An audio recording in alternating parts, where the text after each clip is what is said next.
Welcome back, Life in Christ. And if you're watching this video, y'all know which video this is.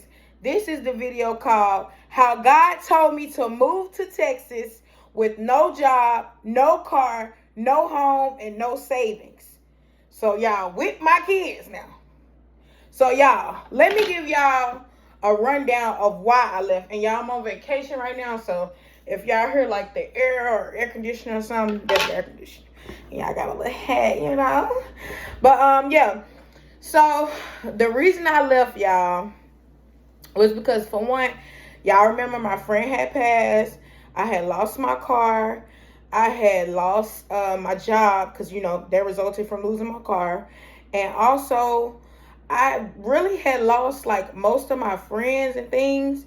Everything started to be like different. Like it started to be like different. Like everything was just like changing, y'all. It was just changing. And I was just like, what's going on? Like, why is everything going the way it's going? And it was like everything was just falling apart. You know how when God is taking you to a new season and you just stuff started falling apart, just different stuff just changes. And I kept telling everybody around me, I'm like, I'm going to Texas, I'm going to Texas, I'm going to Texas. Me not knowing what city I was going to at the time. I just knew I knew God was calling me to go to Texas. So y'all, I got some of the story, and y'all, if y'all see that, that's from being in my suitcase. The water had got on it, almost ruined the whole paper. So this is some of the, stories of everything that I was writing down. Because y'all know me and my son got to Houston probably, like, it's been about a year now. Because I know September was when we came of last year. And I have the dates and stuff in here somewhere. But yeah, so September of last year is when we came.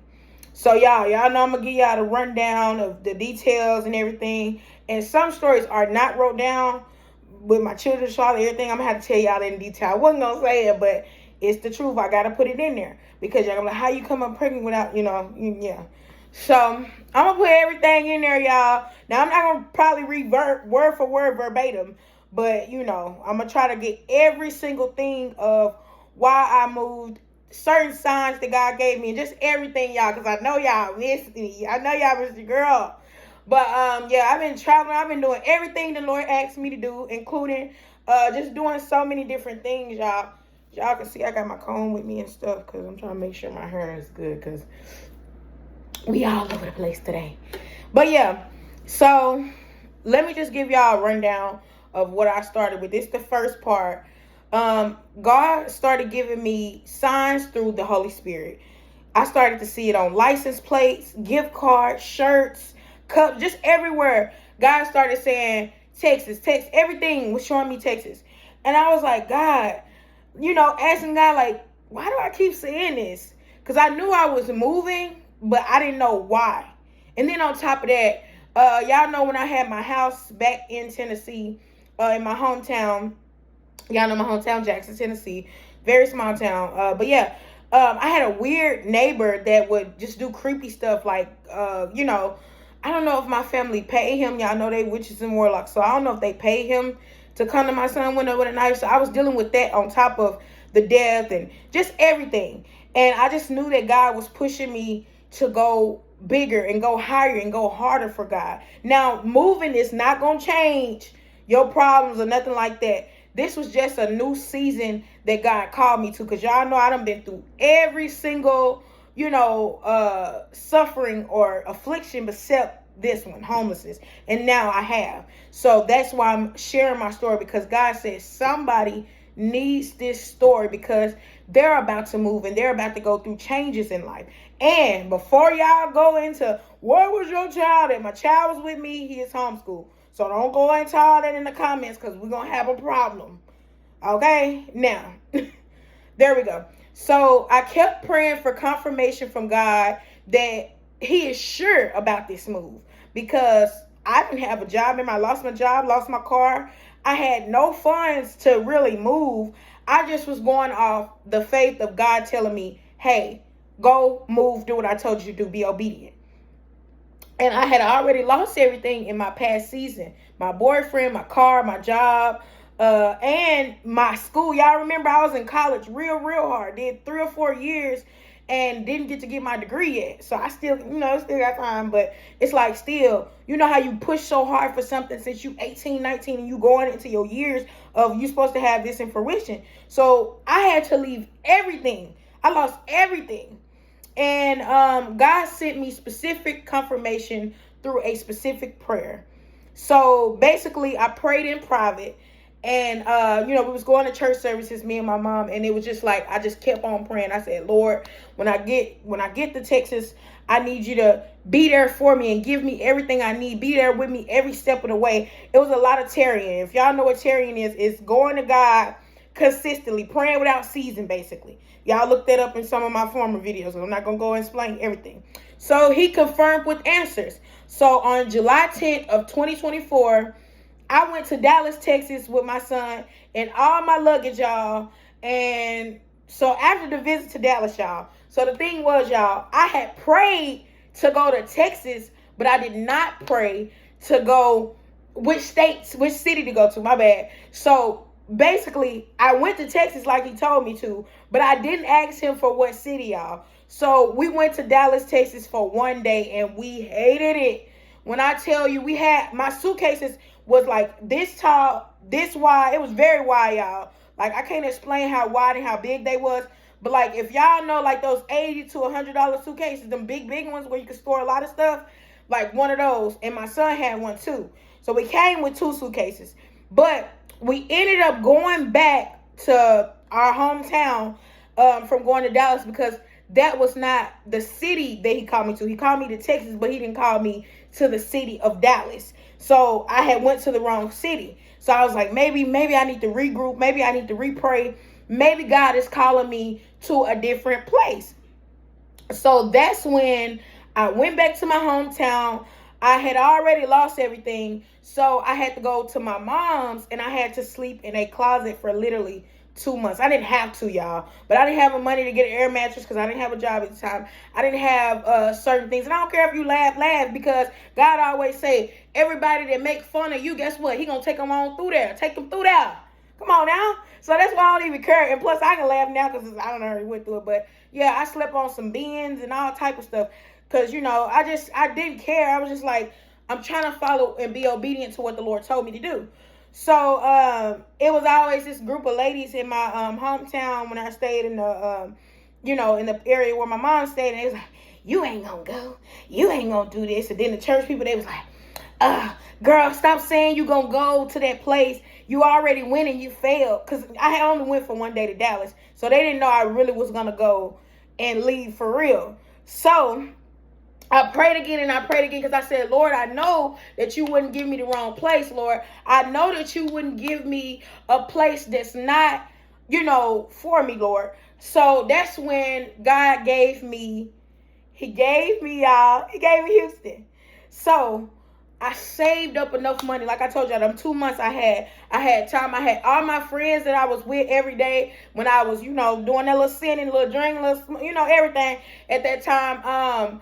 God had removed them. And I was like, dang, none of my friends came to see me. Friends I grew up with. Friends I done had for, I'm 24 now. So at 21 years, we met when we was 2, just stuff like that. So I'm like, okay, I've been knowing you for years. You ain't coming to see me. I get I'm at my mom's, but still, where, the loyalty, all the money I spend on people, all of that. I'm the giver. That's how I'm looking at it. So basically, God was like, in them times, I was reading my Bible real hard, like always, but even harder because I said, I'm about to do something that I ain't never done before.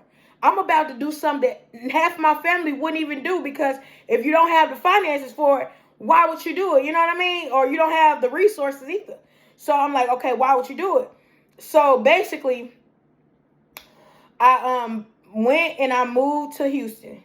So y'all, me and my son, I think it was Families First at the time, but I don't get it now, but at the time. And I think it was like $340 some. So the tickets was literally $300. One for me and one for my son, plus our extra baggage we had, like them big suitcases.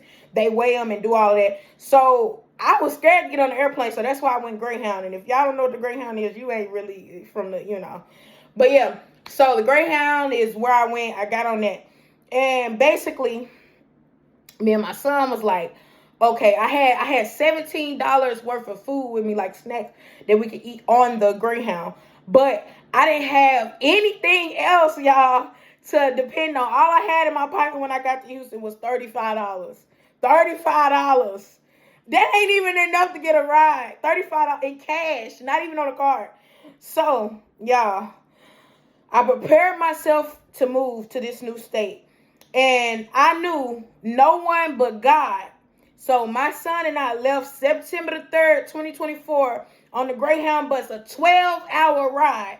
We on there, we praying, we trying to get sleep and everything because we don't even know where we're going to sleep. We don't even have enough money for a hotel. We don't have none of that. So basically, I continue to pray. I continue to, trust in the Lord. Every break, every bathroom break, I'm tearing real hard. Me and my son, because he's scared because I ain't never took my son out of stability ever in my life. So this was a leap of faith. That walk by faith and not by sight. I literally was walking by faith. Like I had to literally eat off faith, live off faith, grow off faith. So it was really me and God and my child and just really us. So I kept reading my Bible. Praying. Then God sent a lady. Okay, so once we got to Houston, to the Greyhound station, so I learned that the Greyhound station is on the south area. The south area is not a good area if you bougie a little bit. I'm bougie, so and clean. So that area is for the third ward people, them people. I learned the hard way, but we wasn't on that side for too long, by the grace of God. But yeah, so basically, we got to the Greyhound, and we got off the Greyhound bus, and basically, you know how they got those benches to where the people supposed to pick you up. Me and my son just sitting there. I got $35 in my pocket, not even enough for a hotel. So I'm like, Lord, you said you got us. You said when we got here, you got us. You got us, Lord. You said you got us. So I look up, and it's a lady. She has the women of God, Ruth, Esther, Sarah. All those are on this lady's shirt. And out of nowhere, she said, God told me to help you. I was ignoring her. I was, pushing her away because I don't accept help. And, I'm thinking, I don't accept help. You a stranger. You could be a killer. You could be in, I'm thinking off the top of my head, like, So basically, she was like, no, not none of that. She was like, it's not none of that. She was like, God sent me to help you. So she had bought us, you know how you Uber Eats? Yeah, Uber Eats, some McDonald's. So she bought us some food or whatever, Uber Eats it, and it came there. And I was like, okay, we sitting down, we eating or whatever. I'm like, Lord, what do we do as far as like getting somewhere to sleep for the night? Because we just got here. We've been on that Greyhound all 13 hours. So I was like, Lord, if I ain't never prayed, how you repenting and everything, you doing all that. You like, Lord, if I ain't never prayed before, I'm going to pray now. Y'all gonna laugh at my laugh, but I don't even care. Because look, I just got like, ugh. I was like, Lord, if I ain't never shouted before, let me shout today. But yeah, so I was just like, Lord, please. I must have looked up, and some ladies, they was going to San Antonio. I remember everything like it's a book, y'all. So they was going to San Antonio, y'all. So they had got some green dot prison cards. They had just got out of jail, y'all. By the grace of God, I'm thanking God they got out. They each give them $50 each on the card. They seen me and my son sitting there. They seen the lady had just bought us, something to eat. And they said, I'm going to help y'all get a room for one night. And, that was what was on the green card. They gave us both of their cards. They didn't have nothing else left. You know what I mean? So I took both of them. I called the lady who gave us the food. She had gave us a number because she gonna Uber us to a place, to the place. So I'm on the phone. I'm like, look, I'm talking to the people or whatever. I was like, do y'all charge a deposit for this hotel with the woo? We on the phone. We going back and forth, We, conversating on this room for the night. So I guess the room was like, it was about 60 or 70, taxes and all of that. And it didn't charge a deposit, surprisingly. But, I'm going to tell y'all later on and why and everything. But I was just grateful to get somewhere to go there tonight. So that's when the lady who bought us the food, she ended up giving us a Uber to, the hotel. So I'm like, okay, Lord got us for the night. The Lord got us for the night. Okay. What do I do for basically the next days that I'm going to be here? Because I don't know how long we finna be without a home. All I know is, what am I going to do? So the next day, y'all, because we done ate and everything, we done did all of that day. So I'm in there praying, I'm in there tarrying and all night. I'm in there praying hard because I'm like, I don't know what we're going to do for the next day. I don't know what we're going to do for that next day. I don't know how this finna work. So the next day we check out at 11. We got cool with the Red Roof people because little did we know we was gonna be there for a few months. Not too long, but a few months. It's like 3 months, I think. So I praise God because I trusted that He would provide for us. The next day was checkout day, 11 a.m. And we prayed before we checked out. Then we had, I think, like $12 or $13 left on those green dot cards. So I ain't have nothing but Uber because y'all know I lost my car with the church. Y'all know everything. I ain't gonna keep on going back. But yeah, so y'all, it started raining. If y'all know Houston rain, oh, and then you got your suitcases in your bags. It's raining. It's pouring down, y'all. I'm bawling because I'm like, Lord, not bawling crying, but like bawling because I'm like, Lord, it's raining out here. We finna go sit at a park and read the Bible and, try to wait and be patient. So, just so happened, a friend, not a friend, but like a person had pulled up. He was like, are you and your son okay? He wore glasses. He's like a nerdy type of dude, but I didn't give a care. As long as we got out that rain that day. And he was like, are y'all okay? He was like, I can drive y'all to a McDonald's. He was in some type of van, like a burgundy-ish van at the time. He was like, I can drive y'all to McDonald's and y'all can, sit and wait in there and y'all won't have to wait. What do you say? Y'all won't have to wait, out here at this park. And basically, I was like, okay, I don't usually just go and ride with strangers, but y'all gonna hear it a lot in these things. I don't want you to be, what's the name? I was ready though. I had my little mace, my little taser, and I'm strapped too. I keep them. We really Texas bound around here, so I ain't really worried about it. But yeah, I said, yeah, okay. So I get in. He wasn't on nothing. He was a little crazy, a little off. You know how somebody a little off? They was a little off. I just said, I'm going to have to pray for him or whatever. Because I ain't got nowhere else to go. And I don't know what else to do. So we go to a McDonald's and we waited and we kept reading the Bible. And we basically just said, you know what? We called all the shelters. We called different places. And it was just like, it was a no-go. All of them full to capacity. You got to be in the state for 2 months just to get in. Just everything. And plus, God didn't tell me to go to a show. He just told me to trust in Him. So I was just going all out of the place, doing everything, trying to get in touch with people and doing all types of stuff. And He didn't tell me to do that. But that's what the people said. They was like, you don't got nowhere to go. You just telling me to do that. So me and my son had went to a Lowe's. It was the first time. If y'all know what my hustle is, I'm going to say it one time. My hustle was holding a sign. It was basically showing people, look, I need help right now, right this second. So if you want to know what my hustle is, I just told you. This for the friends who want to know. This for the people that want to know. It wasn't no doing nothing nasty. It was just holding a sign saying, look, I need help right now. Me and my child need help. So there you go. My hustle. There you go. But, so we basically just wrote. I got a Sharpie. I'm like, shoot, you find cardboard anyway. I'm like, shoot, we got to get some help right now. I need somewhere to go right now. It's raining. Well, it was raining earlier that day. And y'all know it can flood real bad in Houston if you don't catch that rain and stuff. If you don't get out of that rain in time. And, I'm not used to all of that stuff. I'm from a small town. It's snow, regular weather. All year round, so I'm not used to all of that. When they say it's a flash flood, it's just a little splash. It ain't no whole bunch of water for real. So I'm like, okay, we get ready to hold it or whatever. This before we actually for real held it for real. So we get ready to hold it or whatever, and a lady started. She said, "What are y'all doing?" I said, "We was about to hold a song." I said, we need some help.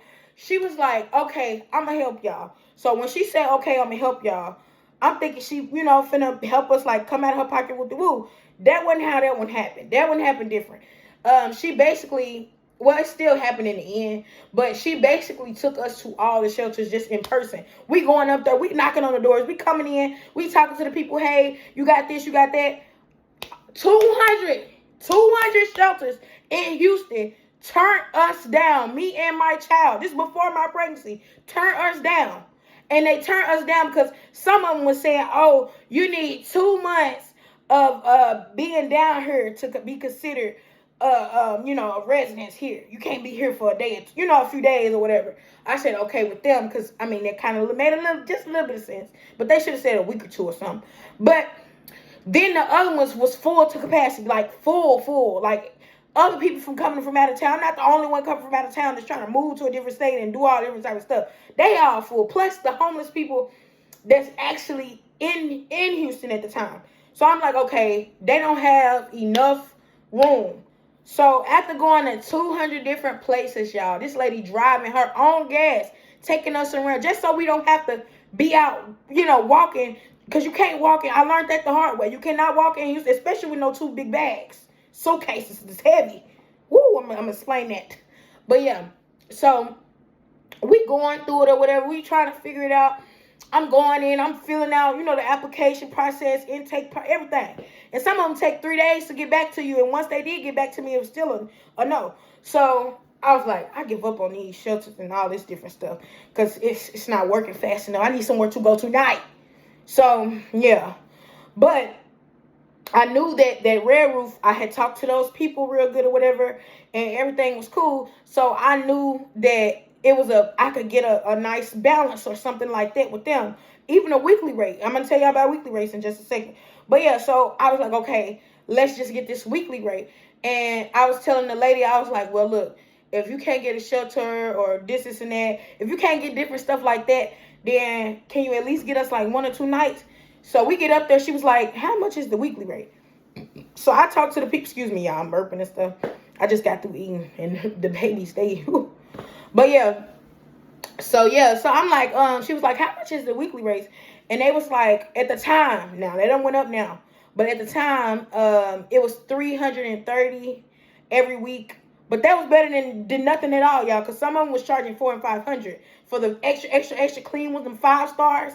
And some of them nice ones, like the Hilton and Marriott and all that stuff, $500 a night. So I definitely didn't have it if I didn't have the regular amount at the time. Now I probably got it, but at the time I didn't.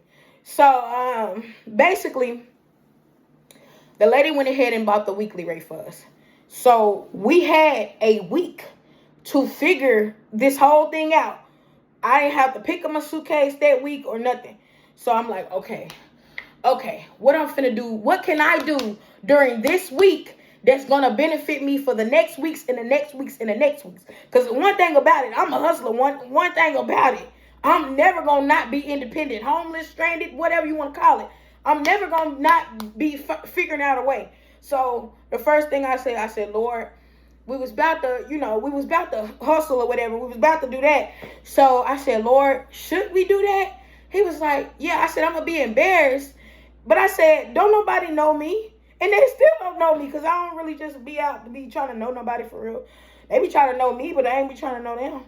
But yeah, so I said, don't nobody know me. Like, this not my hometown. If I do this, nobody's going to know me for real. And even if they did, I don't care. I'm the one struggling, not them. That's why I tell people don't keep up with the Joneses, because I wouldn't be where I am today if I was trying to, I'm better than this person. I'm good. Nah, baby, you can't be better than nobody. Everybody really the same. We all really the same. We just get different perceptions of things, but we really the same. So I said, okay. I said, I got to survive, because this week we ain't getting no food stamps down here at the time. We not getting, like, y'all, and y'all know what's going on with that right now too. And we ain't gonna get into that either, because I don't want them to be doing that to my video. So yeah, I'm like, we ain't getting no resources for real. We just got here for real. So I'm like, you know what? I'm finna go try this for real. So the first time we had got that friend or whatever, the little nerdy dude or whatever, he was like, I'll take y'all for free, but if you make some, throw me some gas. This before I had got into Uber and Lyft and all that real hard or whatever. But he was like, throw me some gas. I was like, cool. If I make sure, I got you. So I go out there, me and my child or whatever, and we go do what we gotta do or whatever. I'm like, okay. So we stood probably, I'd say 20, 30 minutes. Y'all, the first thing we made was like $60. We left because we didn't know how much we was capable of making at first. We didn't know how many people would actually give for real, because I'm thinking, dang, they not finna help. But I seen somebody else do. I'm gonna be one with you. I seen somebody else doing it. And I don't know if they was, because they say a lot of people that did it was on drugs and all this thing. I wasn't on drugs and nothing like that. But I was like, if they'll help them, I know they'll help me and my family or whatever. So I'm like, shoot, I got to give some a try, because I'm not finna sit up here and I'm not finna go without eating. I'm not finna let my child go without nowhere to go or to sleep. You know what I mean? So I'm like, okay, cool. So I get out there, whatever we do with our thug thizzle. I was like, okay, that's enough for me to get some food tonight, whatever I had to get. And, the people at the hotel worked with me. So, I was doing that. I think we did that for like, let me see how many months. Area. Oh yeah, we was not on the South area. South area do not allow any of that. South area is very strict on what they call it, homeless sign, anything like that. So they don't do that. But we was on, I think, the north side at the time. That was the first side we ever came on. But yeah, so we kept going day after day, but we started staying a little bit longer. Instead of staying 30 or 40 minutes, I said, how much do you think we can make if we stay an hour? So I was like, Lord, can you give us enough strength to be able to stay an hour? Because, you're standing up at the time. At the time, I was standing up because I wasn't praying, nothing like that. So at the time, I was standing up. And I was like, ooh, you know how your legs get to hurting after an hour? But we made more money. We made, I think, $150 for standing up for an hour. And I was like, we made more because we stayed there longer. So the person who giving, they don't know how much the last person gave or what. They automatically thinking that you're making dollars. That's what they thinking. But in reality, people gonna give what they want to give. You don't know how much the next person gave. So that's how it was just like, okay. I started stacking the money up till it became a roll. Because remember, I told you we did it for a week. It was a roll like that, too thick. And I looked around, and I was like, I'm going to end up getting hurt or whatever. I had, I keep, but it was like, I'm going to end up getting hurt if I have this wide in my, I keep my money. I'm old, I keep it in here in my prayer closet. I keep that prayer closet. I kept that prayer closet. The day I got here and today, it's been about a year or two. I mean, not a two, but a year. Yeah, I keep that prayer closet. But yeah, that's what I wrapped it in. I was like, Lord, this too much money wrapped up like this. So I went to one of them places that let you put it on Chime and all them different, online stuff. They let you put it on there. I went and put it on an account because I said, I can't have this money just wadded all around. And then you can't keep up with count. I can because I'm a mathematician, but I'm just saying, I just being honest with you. I can't just be having them wads of money like that. I don't like that. It just made me feel like I'm doing something illegal like that. So what I did was I just started putting on, an account. So I had the money for something to eat every week, and I had the money to be able to pay for, everything me and my son needed. Because I said, I'm going to do this hustle every day. And I swear, I kid you not, y'all. We got to 3 and 4 and 5,000. I was like, Lord, what we going to do, Lord? Because y'all, over stacking up over time, you never know how much you going to make. But I'm going to say this, like 3 or 4 months in, we was at the Red Roof or whatever, y'all. We was paying like $330 every week. So, by the end of the month, that's over $3,000 or $4,000 I'm giving to a hotel. Plus, I'm paying Ubers and Lyfts because, eventually that friend had moved or whatever. Like, I think 3 days in of us hustling after we paid that gas, he was like, I got to go to work. Woo-de-woo. I was like, that's cool, whatever. And then already something was off about him. Because he said, you got to care about me. I said, ooh, what? Yeah, so I just like, you crazy as hell. I was like, you got to go. Go. I was like, go on about your business. Lord, forgive me for laughing. Lord. some good people, and we met some real off. Oh Lord. But yeah.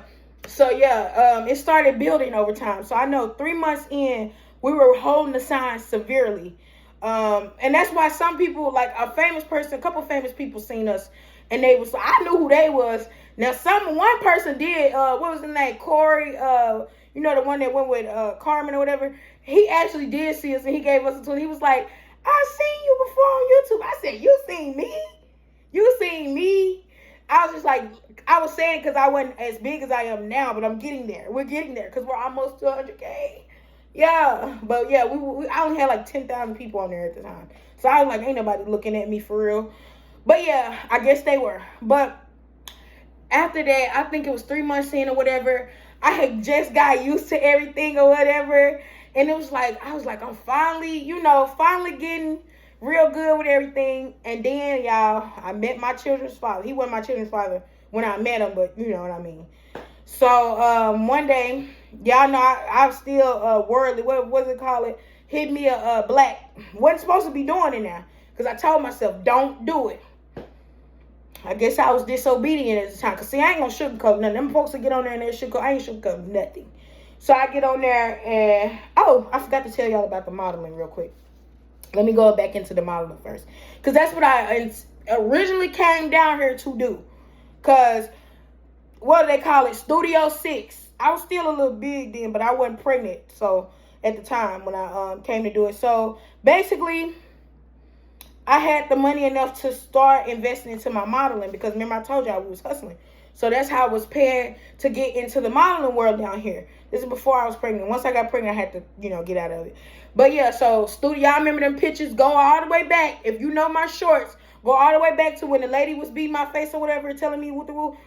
That was the studio place that told me that I had, because I ended up saying the wrong word, y'all. So yeah, basically, I wasn't paying for them ugly pictures because I could have took better pictures. And the whole thing was, y'all said that y'all was going to get us into modeling. Not be paying y'all for the pictures that y'all took. Basically, you paying them for a portfolio. So, I didn't want to do that. I was like, nah. After $400 or $500, I just started thinking, I'm like, dang, this might be a scam, because why is it taking so long? And why do I have to put in my separate portfolio to get to these people? So, I just let them send it to collections like everything else. I didn't care. But, y'all, it's not good to let money go to collections. But at the time, I was just like, I'm the one going through, not them. Like, come on now, I'm not finna give y'all this money like this. So, yeah, let me get back into how I met my children's father. So, yeah, I was hitting, in my sinful ways a little bit still. Wasn't smoking, that green stuff, but I did, hit up black, I wasn't pregnant at the time, thank God, but still, I was wrong. So, basically, I went out, I hit my, what's the name, and I'm out there. I was like, I'm just gonna be out here 10 minutes. It ain't gonna be that long. I was doing my little workout too, so I really ain't supposed to do nothing with that either. So, basically, an older lady had walked up to me. She was like, just trying to make conversation. I was like, go on, I don't know, I don't really fool with people like that. Especially if they don't know me, I don't know them. And I'm clean cut, so I'm just like, I don't know you, gone, trying to tell her gone or whatever. But she ended up being real nice or whatever. But, y'all, my children's father run through or whatever. I was like, this man, I try not to let lust get to me. I was like, don't let the lust get you. I'm in there, I'm trying to go word for word in my head, like prayers and stuff, script. I'm trying to think of every scripture. Don't let the lust get you. So I didn't let it get me, y'all. I didn't let it get me. That's the good thing. So he ran past. I was like, wow, he looked nice. Or he, saying this and that. Next thing I know, the lady called a man over there. I said, don't do that. I'm saved. That's what I said. I said, don't do that. I'm saved. Because I had just got my situation or whatever. I was like, don't do that, I'm saved. So, y'all, she called him over there or whatever. I'm talking about this person was talking so nice. I'm a man of God. I'm sweet. I'm this. This lady was saying every seductive thing I could ever hear. I can't say some of it on here, but y'all know how somebody be like, I want to see it. I want it, just saying stuff. And I was like, nah, I'm a child of God. I don't want to see nothing. I'm finna go on back in here, and do what I got to do. Because y'all know I'm literally homeless. I'm literally going without. The last thing I need to be focused on is a male friend or any male or just anything like that. So I'm thinking in my head like, let me figure out what I need to be doing for real. So we ended up still conversating. And he ended up talking nice or whatever, like, oh, I got my own business. Ooh, ooh. All this stuff ended up being mostly lies. The only thing he probably didn't lie about is knowing about God, but not really being a man of God yet. I can't speak on nobody's situation in relationship with God now. So I ain't gonna say yet. But yeah, so basically just lied about most of the stuff. So he was like, if you want to continue this conversation, come to my room. We had the same red roof or whatever. And I'm like, dog, maybe my family could be setting me up, which I probably was right, because they will set you up with lovers and all different type of stuff, because they want to put witchcraft on you. So yeah. So I'm there. I'm like, Lord, should I go? Should I not go? And I said, you know what? We ain't doing up a conversation. It's not like we gonna be, in a room or something together. He was like, come to his room. I get to the room, knock on the door, your whole family in there. You got your brother, your mom, and we're not going to go into everything else because it's just history now. Me and him ended up hooking up at my room or whatever, and all this type of stuff happened as far as, the stuff, how I got pregnant and stuff. I don't even know exactly the months and everything I got the way I got, because, when I first found out I was, pregnant with my son at the time when I was younger, I found out when I was 2 months, so I don't even really know at the time how many months I was, so, and that's another reason why everybody mad and all this and that, but I don't care, like, yeah, so yeah, that's how we ended up meeting or whatever. And he just was a gentleman and just saying he was a man of God. But really, y'all know, I was trying to get over, my friend that had passed or whatever, and all the stuff I had been through. And I just needed a little distraction, I guess. I don't know. But I was wrong for that too. And like I told y'all in the other videos, I was wrong. And yeah. But yeah. After all that situation, there's more to it. But we just got to get into the whole reason I came down here. So, basically, I stopped paying the modeling people and all of that stuff, because it was just like, y'all just want money, Y'all really not trying to get the actual people that's trying to give us contracts to actually model for them. But I was a heavy set girl, so I really didn't think that they was going to let a heavy set girl. You can be as beautiful as you want to be, but some heavy set girls, they won't let do it if you ain't got the curvy shape. That's what I was thinking. Or, I got, nice behind and everything, but it's a certain look that they're expecting. Or you got to sell your soul. And I wasn't selling my soul now. Some of them big ones be selling it. They sold, not their body, but they sold. And I ain't doing that. And some of them was doing that gothic black stuff all over their eye. I was like, nah, I can't do that. We're going to have to find another way. So, basically, we had went back to, hustling. I think we hustled probably a month or two in. And I had saved up so much into my accounts that I had probably a good 4,000 just saved up, because I didn't know what was going to happen. I didn't know how we was going to do everything. So, excuse me, I was not, I don't think I was pregnant at the time. I don't know for real, how many months I was. So, if I was, I don't know. But yeah, so basically, I know we had held this sign for a couple months in. And I'm finna tell y'all what happened, or why we had to stop that hustle, and we had to stop hustling for like 7 months into that year. So that first 3 or 4 months, we was good. We had finances coming straight in. People was giving.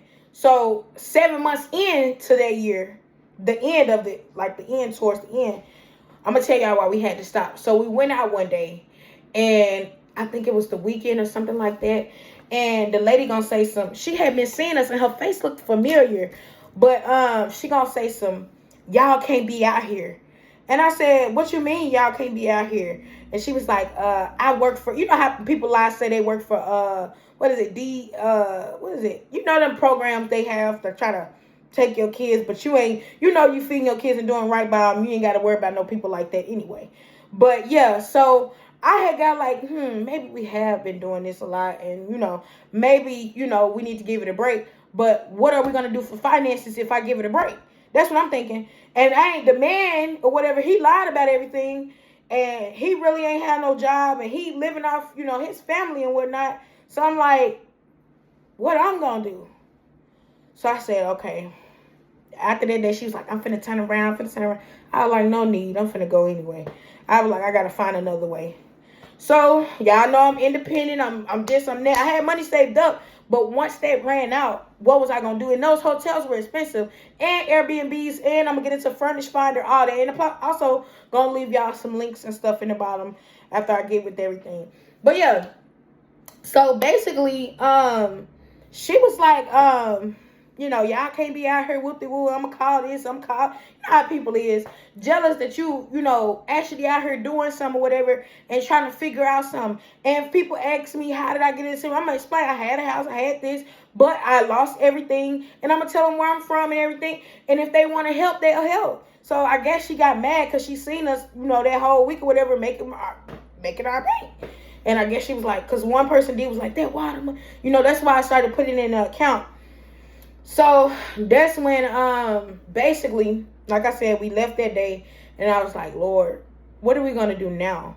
So I realized all the scriptures that I had been reading, because God had been calling me to get up at 4 o'clock in the morning. You know, everybody sleep. They ain't thinking about the Lord. Well, I ain't saying they ain't thinking about it. I'm just saying most people are not. Because, you know, business people get up at those times, 4, 5, 6.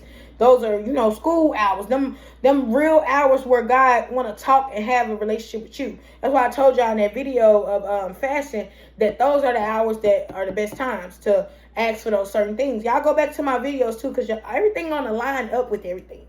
So basically, I was like, Lord, what we gonna do now? If y'all see me in that moment, I'm on the phone. You know, my mama asked me to call her every day. I'm like, this lady that came here. I'm like, you know, I'm on the phone. I'm big, like, you know, I'm talking. I'm mad a little bit, you know. But when God closed a door, you got to let that door close and you got to go to, you know, another one. So what I did was I let it close or whatever. I walked on about my business. And I got an Uber back to the Red Roof. I still had, I think it was like a week or two or something like that. And I was like, okay, I got this much time. I got this much finances. I'm very good at math. And another thing, knowing your finances and being good at math is, that's the relief. Because not having a good financial literacy or knowing where your finances are is really a bad thing. So that's a main thing. Even if you got everything you need, still get your finances in order, because rainy day funds are important and everything like that is important. So yeah, that's important. So basically, y'all, I was like, I just had to read my, I have anchor scriptures too. So I will probably go through those anchor scriptures. God gave me anchor scriptures when I came down. It was Jeremiah 29:11, Romans 8:28. It was like 8 or 9 of them. But yeah, so that was 2 of them, but it was more of them. And it was 4, I know 29 and 11. So yeah, it was more of them. But yeah, we'll go through that probably in another video. But yeah, he gave me anchor scriptures. So I read my anchor scriptures and I realized that in Romans 8:31. So he said, then what shall we say against these things? And so basically, he was saying that even though that lady had said that, that's not going to stop me from blessing you. That's not going to stop what I told you to do, Aaliyah, and y'all know the rest of my name, Glenn. So, yeah. So I said, okay, Lord, how am I supposed to provide for me and my son without my hustle or whatever you showed me to do at first? So basically, he told me to just basically get a ride and wait somewhere. So where did he tell me to wait? Because I'm reading some of this, y'all, but at the same time, I'm going off of actually my memory, but some of this is bringing back the memory and everything too. So Jesus had me and my son stop asking for help with the hustle, and God had us to be patient and wait and trust that he will provide. And my son and I went to a new part of Houston. So we got out of the north area and we had went to, what's it called? The Galleria, River Oaks. You know that expensive, one of them expensive. They have a lot of expensive size. Spring, Cypress, all them some expensive size. But I think Galleria to me was one of the richest parts because I had never seen no place with that much finances at the time.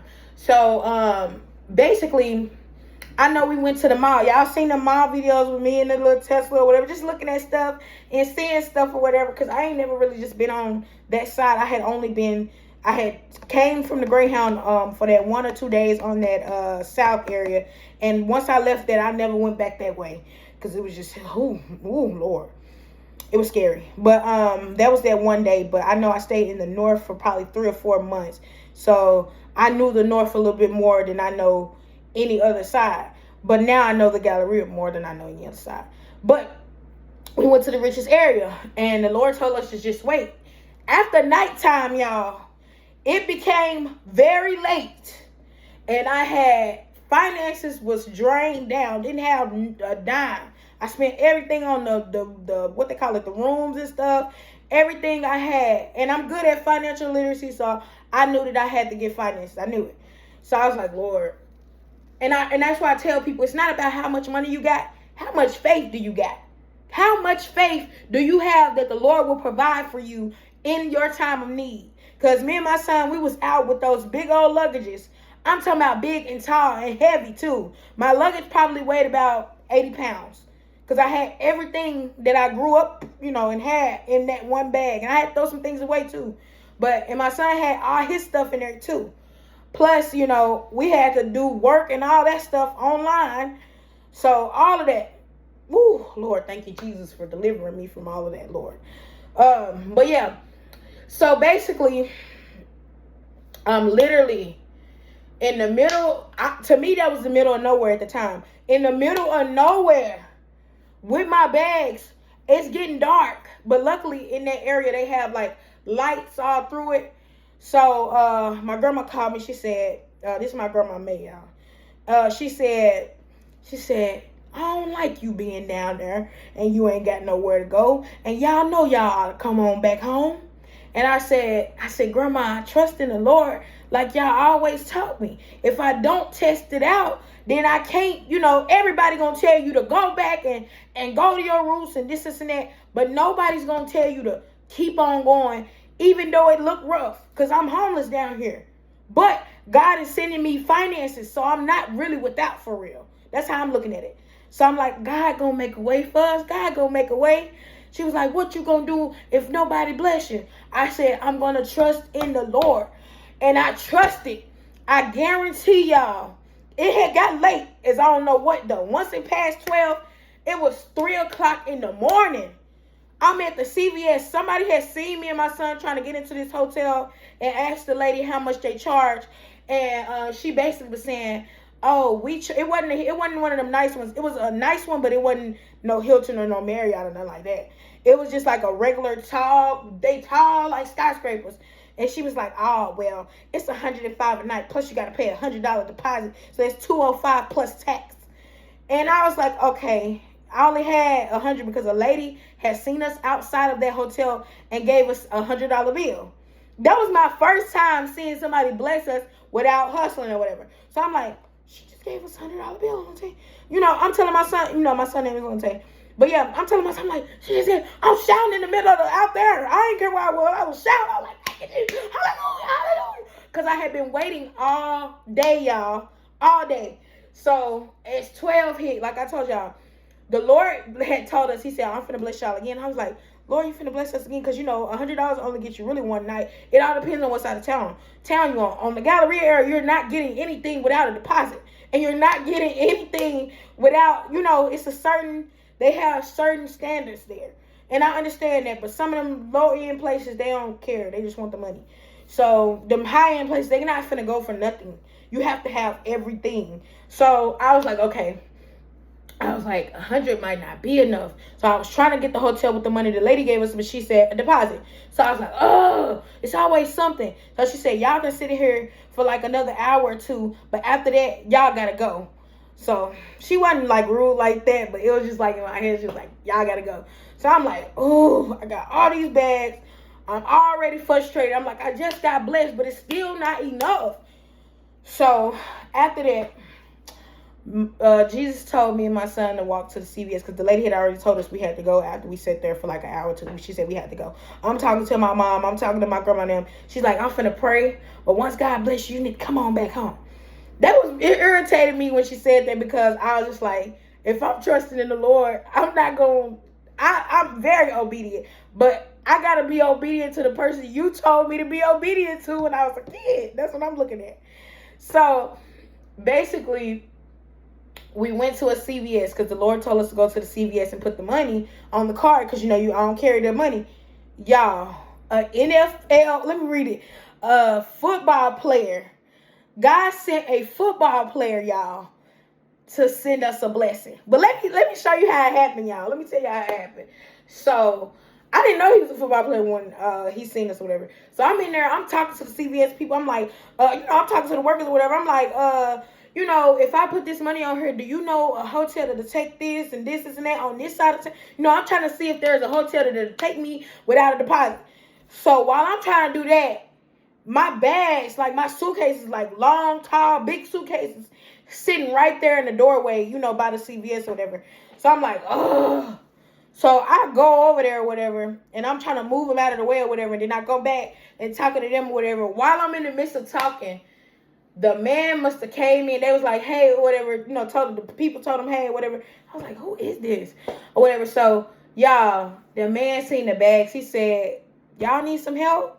I was like, at first I was finna say no, because I was thinking in my head, I'm the giver. I'm this. You know how you be trying to always be the independent one? I said, yes, we need help. And I don't know what came out of my mouth. He said, you got Apple Pay? I was like, yeah. Then he said, no, you know what? You got Cash App? I said, yeah. I must have pulled that Cash App. I'm thinking, I was like, he probably just gonna give us like $20, $30. I'm cool, playing it cool. Y'all, when I checked my phone, it said $800. You know how you God done hit you so good, and he walked out and left like it was nothing, like it was nothing. So I was like, I'm on my knees in the CVS on my knees like this. I'm like, Jesus, y'all, that's how my face was in real life. The CVS workers, they were just watching me going back and forth with them. Because I had just got blessed with 100, but then God sent that 800. And I was like, Lord, I'm like, I sent hard or whatever. I might tell y'all the name, but it's in my Cash App or whatever. So I'm on my knees in there. Thank you, Jesus. Hallelujah. I'm down there. I'm like, thank you. Woo, thank you. So I'm shouting because I know that $900 was going to get me 2 weeks plus food. So I'm like, okay, God just bought me 2 weeks. God just did this for me. So what do I do to show God that I'm thankful? Because God blessed me way more than this. But I'm like, what do I do to show God that I'm thankful, I'm grateful, and that he did everything for me? So next thing I know, I looked over. It was an extended stay. It was literally right across from the CVS that I was at. And we was in a nice area. So we was right there. I said, you know what? I'm just going to go over here. It was nighttime. Like I told you, it was 3 o'clock in the morning. So the lady that had gave us the room or whatever, she had, told us or whatever, was talking to us. She was like, our system down. But, extended stays, system go down in the middle of the night or stuff. So we had to wait probably about an hour until everything got back up or whatever. And she let us do it without a deposit. But mind y'all, we was in that area. So, they charged a deposit. But at the time, I was thinking maybe they didn't because she didn't charge me one. So I think I paid like 8 some or something for those 2 or 3 weeks or something like that. All of them do weekly rates. I think theirs was 400 and something, so I think it was 8 something. But I call my grandma and them. I'm like, hey, I did it. And see, trust in the Lord. I'm telling them, trust in the Lord. So yeah, I'm with it or whatever. So next thing you know, like I said, we got a place at this extended stay for a week. After the week we had to get our bag. Okay, let me say this. So after those 2 or 3 weeks, y'all, 2 weeks, I think, yeah. So after those 2 weeks, y'all, we didn't have a dime in our name. Everything I had used it on food and stuff. So mind y'all, we got 2 big bags. I didn't even have enough on, enough to pay Uber or Lyft. So I was like, Lord, I got these huge bags. I'm carrying around pots. I'm carrying around whatever I need for me and my child in these big bags. So I'm already like, oh, I can't go back to hustling, woo-de-woo, because this freaking lady. I was mad for a while. And the Lord told me I could have went back. But after I had been gone for so long, I just never went back. So I was just like, ugh. So me and my son take the bags and we start going just up. You can't walk for real. So you going up the sidewalk just to see where we could sit at until we found, some help. So we pulling. I'm talking about the bag's so heavy. I'm dragging. I'm like, ugh. You know how they so heavy they strain you? They was straining me. I'm like, ugh, ugh, ugh. It's straining me so bad. And I'm pissed already. I'm mad. And I was just like, I was so pissed. Oh my God, I was so pissed. But before I tell y'all about the rest of that part, because I know before I met the Mexicans, I know I didn't add my children's father. Okay, so my children's father had ended up getting locked up with a friend or whatever. I told him don't be around him. The Holy Spirit always warned me everything. He didn't listen. He said he got his own self in and just all lies. And so, basically, he told his mother to let us stay with her for a week. The week we stayed with her, she charged me $100. The reason I'm telling y'all this, because when I tell y'all this part of the story about what I'm finna tell y'all finna be like, dang, that's messed up. But at the same time, I get they needed money, but at the same time, if I'm homeless and you was just homeless with me, how you gonna charge me $100 for, and then we didn't know at the time if I was, pregnant or not. I don't think I was, because we took like a pregnancy test and I wasn't at the time. But later on in those months, I was. So it was just like, dang, that's messed up now that I think about it. So she gave us a week to stay with her or whatever. And we stayed or whatever. But like I told y'all, at that time, I still was hustling at that time. So this was before that lady had came out there. And I'm starting to think maybe somebody paid her to come out there. Mm-hmm. So yeah. So basically, we had stayed there for like a week or whatever. So you know me, I don't really mess with nobody, and I don't like all them extra people coming around. Even though it's at your place, I'll leave. So whenever daytime came, we would leave all through the day and come back like 7, 8. And then if you got company, I'ma leave then, because I don't really mess with people. So I don't like different energies and all that stuff. I don't like all that. And I explained that to them, and they was like, I understand. So yeah, basically that's how it went for the whole week or whatever. And the brother, me and him got close. Y'all know he or whatever, gay. So y'all don't get confused. But yeah. So yeah, basically we all was good. So she gonna say the 7th day, she gonna say I got a phone call. I'm thinking she got a phone call from my children's father, her son. She got a phone call from the friend and told me that I had to get the F out. We hadn't had no arguments. We weren't mad at each other, nothing. I brought cleaning supplies over there. I bought food over there. Because I had learned, eventually I had learned how to get the, what they call it, EBT and everything down here at the time. We don't get them now, but at the time I did. I think for like a few months. So that's another reason how I brought food in there. And I bought $200 worth of cleaning supplies and plus gave her the $100. So I spent more than enough money to be in there longer than the time that, but she said, I got a phone call. She didn't tell me from who, but I later on found out from who. So yeah, she charged me $100. So back to what part of the story was at. So yeah, I had the bags or whatever. Me and my son walked up the street or whatever. And yeah, the blessing from the football player and the blessing that I'm about to tell y'all about, all that was after she had told us that we had to get the F out. And then I'm going to tell y'all that night, I had spent everything. She put me out at 12 o'clock at night. And so what happened was, the brother came out. He actually was genuine. He came out. He was like, I don't want you to leave. But I was so mad at her because how you going to listen to somebody else to tell you to put somebody out? It wasn't even your son. It was the son's friend. So that what made me think that they had something going on. So, and I ain't going to sugarcoat nothing. I don't care if he get mad either. I don't care who get mad. So, yeah, basically, that's what made me think something going on. Because how you going to listen to that person for me to speak on me? Let me speak on me and let them speak on them. So, yeah, I was irritated. And I ain't have no money that day either when she put me and my child. Now, it'd be different you just put me out, but you put me and my child. So, therefore, I said, okay, I'm going to leave. Because I ain't no person that's going to kiss your butt. I left. I said, okay, all right, bet. I grabbed our stuff, I left. So, I'm out there. I ain't got no money, y'all. I'm on the phone with my mom, like, this lady just told me to get the F out. She got a phone call. That's all I know. So, I'm like, I had just spent $100 and some that day.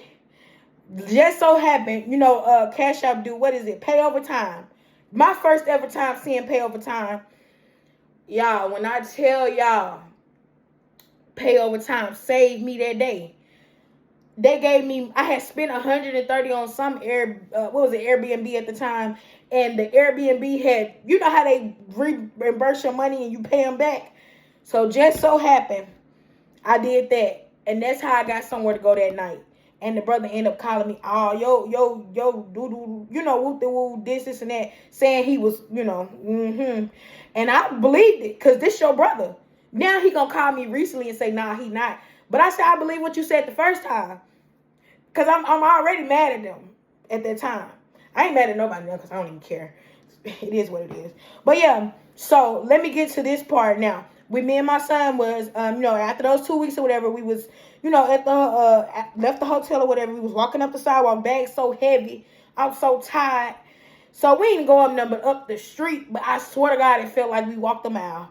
And I swear to God, that's how Houston is, y'all. You'll feel like it's a block. Don't walk no block. Because a block is literally a mile or so.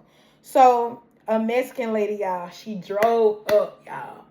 She was like, do y'all need some help? I said, yes, ma'am. At this point, I done got used to strangers helping me now. So I'm like, yes, ma'am. Help us, please. So next thing you know, y'all, this lady put me and my son in her car. And she took us to the church. Now, they didn't speak all English, but they spoke like English enough to be able to communicate with us. But like when they was preaching and stuff, everything was in Spanish. But I knew they believed in Jesus Christ because I asked them in English, y'all.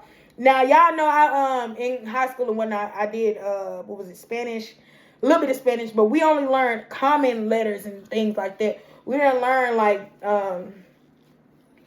we didn't learn certain formals and everything.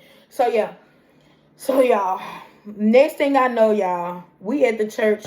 We praising the Lord with the Mexicans, y'all. I kid you not. If anybody go back to any of my Facebook posts, like, you know, stories, I really might post it. I don't know. I might post it again. But yeah, we was there praising the Lord with the Mexicans, y'all. And she said the Lord put it on her heart to give us a place to stay, y'all. And I got videos of these people's house and she had 10 kids. This is why I brought up the situation with his mom, because this lady had 10 kids and she had enough room to give me one of her kids' room and turn around and let us stay there for a week for free. For free. Not even knowing, you know, what's going on. And at the time, I don't know if I was pregnant or not. I think I was. I don't remember. But it was the fact of the strength of the Lord. A stranger, not even the same race, could help me, but you couldn't. And I'm gonna tell y'all in the midst of, because towards the end she tried to help again, but remember I told you she charged me $40 a night. I'm gonna tell you though. So yeah, when she helped us, so y'all, in that week, me and my son, we couldn't hustle, so we had no real plan for real. So yeah, that's part 3, part 4. Okay, so yeah, we had no real plan for real. Our normal routine is, you know, follow the Lord, do what the Lord tells us, pray. And my son said, Mama, I love this place. They have a place for the kids to learn about God. I said, Alante, I love this place. The Holy Spirit is truly here. And it really was. The Holy Spirit was in that church for real, y'all. And I wish I could remember the name of the church. I know what it looked like, though. I might do y'all a video of what it looked like and everything. But yeah. So yeah, it really had the Holy Spirit. And even though they spoke Spanish, it's still for all people. So yeah. Her and her husband gave us a place to stay. That I even, I clean up everywhere I go. And I did the same thing. Every place that somebody offered me to stay, I was not no leech. And I told them, I'm not no leech.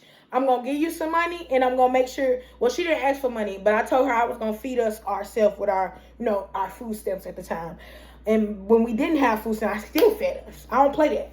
So yeah, basically, I told her we would feed ourselves, but she had gave us somewhere for that week or whatever. And I told her after that week we'll find somewhere or whatever. So basically, yeah, y'all. Somebody called me. It's probably going to be pieced all up. I'm going to have to put the video all together and everything. But yeah. So basically, after the week or whatever, The lady had told us, she was like, my daughter want her room back. And hey, it had already been a week. And it was for free. So that was more than enough time for us to figure out, what we was going to do. And my family, people going to ask you, why didn't your family help you? Well, if y'all watch any of my video or follow me at all, y'all know my only immediate family was my mom, my sister, and my grandma on my mother's side. Not the witchcraft one, the other one. So there was no immediate family to really just help. And, my parents are on disability checks. And my dad, he wasn't going to really just help for real because he don't have it either. So it's just like they couldn't help. And my children's father, he had got himself, like I said, locked up. So he needed help. He wanted me to send finances when I was homeless. So that was out of the picture. I'm like, okay, how? But yeah, another day. We'll talk about that. But yeah. So the lady, she just started busting out crying, y'all. I'm talking about a genuine heart. I love genuine hearts. Busting out crying. She was like, I don't want to drop y'all off. I don't want to leave y'all. She was like, y'all remind me of, because her kids in college and got jobs and stuff, they were my age. She had some adult kids. That's the one that let us use her room, like adult kid or whatever. So yeah, I'm like, this is a blessing. But I told her, I said, my season is up here. And I said, you done all the Lord asked you to do. Don't overextend yourself. You know me, I'm always going to be brave in a situation. I'm never going to stand down. One lady told me, she said, you ain't going to never stand down. You never give in and give up. And I said, I ain't going to never do that because my kids, I don't care about me. I done been through hell and hot water, but my kids, I'm going to do everything to make sure they got everything that they need. That's one thing about it. We're not finna go without. So, basically, that week came or whatever, she bawling and crying or whatever, and she was like, where do you want me to take y'all? And I said, we went back to the Galleria area, and I said, take me to McDonald's. It was a McDonald's. I wasn't finna eat or nothing, but basically, I was just like, take me to McDonald's. I went to that McDonald's, and then I said, Lord, I open my Bible every time I get down to my lowest, even though, I still was praying in the middle of the night, praying consistently. Still, you got to open your Bible and keep praying. And also, y'all, I was listening to Brother Terraso. If y'all ever get on YouTube, Brother Terraso, older white, male, that's the person that baptized me when I was 3. That's the churches, and I believe in Apostle Doctor, everything. Y'all know everything. And he telling y'all about the mark and everything. What's going on now? Look up, what is it? Russia. But yeah, they don't want them to ban my video, so, But yeah, and get into that. But yeah, let me get to the part. Okay, so she dropped us off. She was crying. She was sad. But she done all she could. You get what I'm saying? When a person done all they could, they done all they could. And plus, they was fasting and I was eating regular food. So I felt so embarrassed, but I just couldn't eat, fast at that time because I didn't know if I was, pregnant or not. Because I didn't know how many months I was. I didn't know nothing. I still am in awe right now. So yeah, basically, I got dropped off right there. So me and my son sat in there for about an hour or two. After that hour or two passed, it was still daytime. And I was like, you know what? I'm finna go do something. So I grabbed my hustle. I got my hustle on. Stood out there for 10 minutes. A lady, y'all, she was so sweet. An older lady. She said, are you and your son okay? And I said, no, ma'am. I said, we've been out here about 10 minutes. A lady just dropped us off from the church or whatever. And we've been down here, telling her how long I've been down here, what we've been having to do or whatever, as far as hustling or whatever. I don't sugarcoat nothing to nobody. So I was, telling her the truth. So she was like, you know what? I'm finna help you. She took us to the Jewelry Inn, y'all. Go back into my videos. Y'all gonna see why I took a video of that lantern and that light and all that stuff. I got pictures, videos. I got proof of everything if a person want to play that. Now, the reason I can't show y'all right this second is because the phone that is on the phone that I'm recording on. So, yeah, but I will if we need the receipts. But, yeah, and y'all excuse my belly, but I be covering up the babies because I don't be wanting people to be all, and all that stuff. I hate when they do all that. Like, we're back. But, yeah, so basically, she had took us to the Jewelry Inn. That's one of them high end. When I tell you, they served us breakfast and dinner.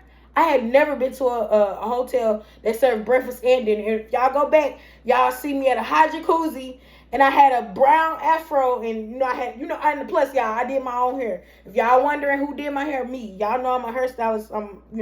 I've been what's the name? Got my license. I'm not a cosmetologist. I'm a hairstylist. Basically, a braider. Basically, braider, weaver, all that. Where you sit for I think 8 hours or 9 hours, and they give you your stuff. But yeah, y'all remember I did those videos way back. But yeah, go watch my videos. But yeah.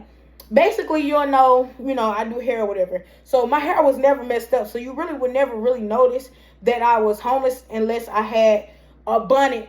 Because I put a bonnet on. I'm not going to go out there looking, like I told you, I'm not going to go out there looking nice. They not going to help then. But yeah. So basically, she had paid $1,900 for about 9 days. Now, every day that we had stayed there, she was consistently calling us and buying us food, because I think, after 6 months, emergency food stamps and stuff for homeless people, they had cut them off, and I had to figure out how to fix it and get it back on or whatever. But no, that's here nor there. She was like, you need help or whatever, I'm going to make sure I help you. This was, I think, a little bit before my birthday in January-ish, around there. I know my birthday was the months coming up, and y'all know I had worked prior to that, so I knew I was going to get some tax money, so I knew it was going to be straight during my birthday month. So basically, she had helped us for 9 days. That's more than a week. That's a week and 2 days. So, and she was going to keep continuing to help us, but y'all know I had to cut that off because I don't want nobody to overextend themselves. You know what I mean? Like, do what God told you to do, and after that, you got to move out the way. So basically, here it is. So we were still in the gallery area. We grabbed our luggage, we packed everything, and the lady had ended up telling us that we could, stay or whatever. And my bad, y'all, it was $1,307 for those 9 nights. So basically, the night we was there, she gave us 2 beds. Some of them we had to get 1 bed. I don't mind sharing it with my son as long as we got somewhere to sleep. You know what I mean? You got to think survival. This is survival. So basically, she was helping us, calling us every day. And y'all, she was in the acting field or whatever. Like, basically, she was a teacher of arts or something like that. Arts and acting and all that stuff. So she was telling me about what I need to do with my son, and because I was telling her about the homeschool and everything. She was just in awe to see how much that we had survived and stuff. And just seeing like, dang, these people. And y'all, she was not my color. She was, but a lot of white people don't help me. So we ain't finna do that, black folks. So yeah, she was, not our color, but she knew where I was coming from when I said we was going through for real. So yeah, the lady literally helped us, and I was still doing videos. If y'all go back and y'all look from September of last year all the way up until today, I've been doing videos and content, and I've been telling y'all about this video for the longest. So yeah, I've been ready to tell y'all what's happening and what's been happening. But I've been moving in silence at that time too until I had got my place, because I wasn't finna keep on telling people stuff, because y'all know my family, they evil. One of them got on my thing today and was like, I'll just go to woo. And I was just like, get off my page. I had to block it. So yeah, you just got to watch out for evil stuff like that. But yeah, so basically, after she helped us, well, let me tell y'all about the experience, y'all. So when we got in there, the people was so bougie. When I tell you so bougie, I thought I was, not bougie, but I'm OCD, so I like everything clean, spotless. I ain't seen not one bug, no, nothing. I was in there, I was like, my mouth was open for like literally 20 minutes, because the lady went and bought us food, and she turned around and paid the money for the room, even though she was on a salary. So when she paid for the first night, we thought it was just going to be for the first like 2 or 3 nights. Next thing I know, y'all, she started a fundraiser with all her friends and some other people.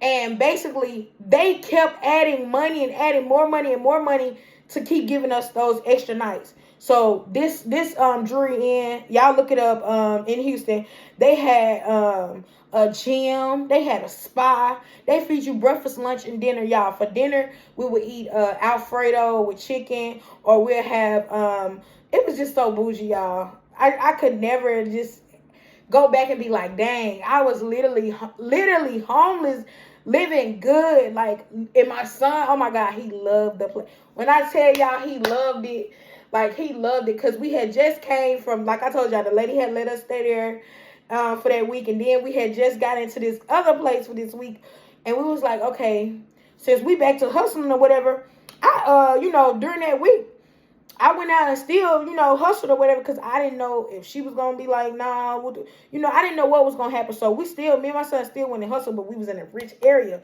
So the money was coming. We stacking up and, enjoying our luxury life or whatever. But she was so good in with the staff or whatever. The staff would be like, why she don't let nobody come in this room or whatever. I don't know what I got with the maids trying to come in while I'm in there. I just don't like nobody in my personal space in my area. That's just always how I've been. I think it's from when I was, touched as younger. Like, I just don't like nobody in my area while I'm in there. Like, I don't mind you cleaning it when I leave out. Even I tell, now that I've got a place or whatever, it ain't no mansion yet, y'all. But yeah, I'm going to get into that later. But yeah, so I just don't like nobody into my personal area while I'm in there. And plus, I be always changing and stuff too. Only person, allows my kids and, if I have my husband or, my personal father or whatever. As far, not my father, but you know what I mean, my children's father, I'm sorry. But yeah. So yeah. I know I'm saying yeah a lot. But yeah, so basically, we was hustling up. Because we was like, eventually I was telling myself, eventually she gonna stop paying this and we gonna, what's the name? But the lady was not willing to like stop paying for the nights and stuff. So I had to be the one to say, look, you have been very wonderful to us, very nice to us, but I gotta leave. And the reason I left was because I didn't feel right. Like, after those 9 days, that was more than enough time for us to, get on our feet and stuff too. And I just don't like I'm the giver. And people just been giving to me. Y'all gonna see me doing all types of stuff. But yeah, people just been giving to me and stuff. And I just was like, no, I just can't keep. And it was expensive. Like, for one night, we was paying like, I think she was paying like $113 or $119, something like that. And I just couldn't, keep letting them pay that, even though we were, homeless and whatnot. It was just like, I'm just not that type of person.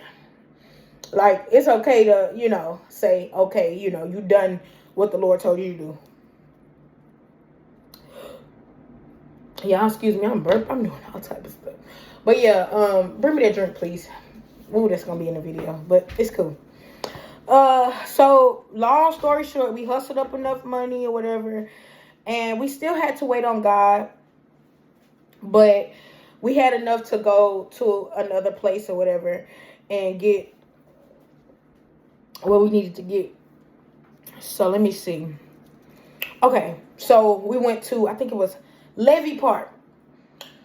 Me and my son went to Levy Park, y'all. And we waited because that's in that area. And basically, we waited in that area, y'all. And we was just sitting there because it's a 24. See, when you homeless and all that, looking for places and stuff like that, you find a park that's open for 24 hours. And at least you'll be sitting somewhere that's got a restroom and that's got where you can eat and everything like that. Just everything, you'll have it. But basically, we went to, we went to the park and we sat and we waited because I had to get a room. Oh, let me tell y'all another thing.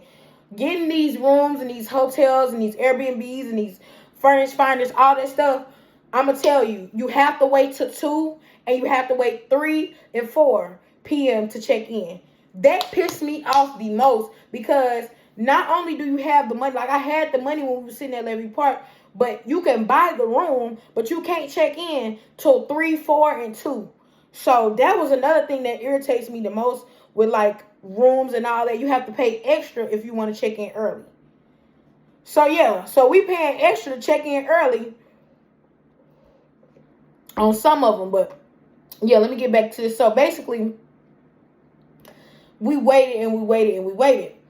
While we was waiting, y'all, I don't know if he was a transvestite or whatever them darn things is, and I don't got nothing against them. But what I do got something against is you trying to kidnap my child. So I go to the restroom. It's a restroom. Like, I'm sitting right in the area right there, and I go to the restroom. And you mean to tell me, this dude gonna walk up and he gonna try to snap? He tried to snatch a, what was it? I said 2-year-old and a 1-year-old. He tried to snatch 2 kids. So my son, we believe in God, so we like, we ain't going for this. My son, I'm in the bathroom, so I don't know what's going on. All I know is I'm in there using the bathroom. And it take me, I don't know how long, but I know, I think I was pregnant. I don't know. I don't remember. But all I know is I thought he was trying to take my son. He was trying to take 2 other kids, and my son was stopping him, and he was going to take him with him. So I come back out the bathroom. I'm like, what's going on? Why you look so riled up? I'm hype. I'm ready. So by the time I came out, I didn't even get to see the person. They was gone. So I go to call security at the park or whatever. I'm like, you need to get on these people trying to steal these people kids. So yeah, the people who, before they left or whatever, they was like, thank you so much. They was hugging my son, saying thank you so much. So it be certain places that God have you there for a reason. That's what I meant to. That's why I told you that story for, because God have you there for a reason. So that's why I was just like, yeah, we in a good area, but still, it's certain people that be, especially one thing about Houston and just any state, it's more predators and offenders and things like that, because most of them be all different types of pans and just all that different stuff they got going on.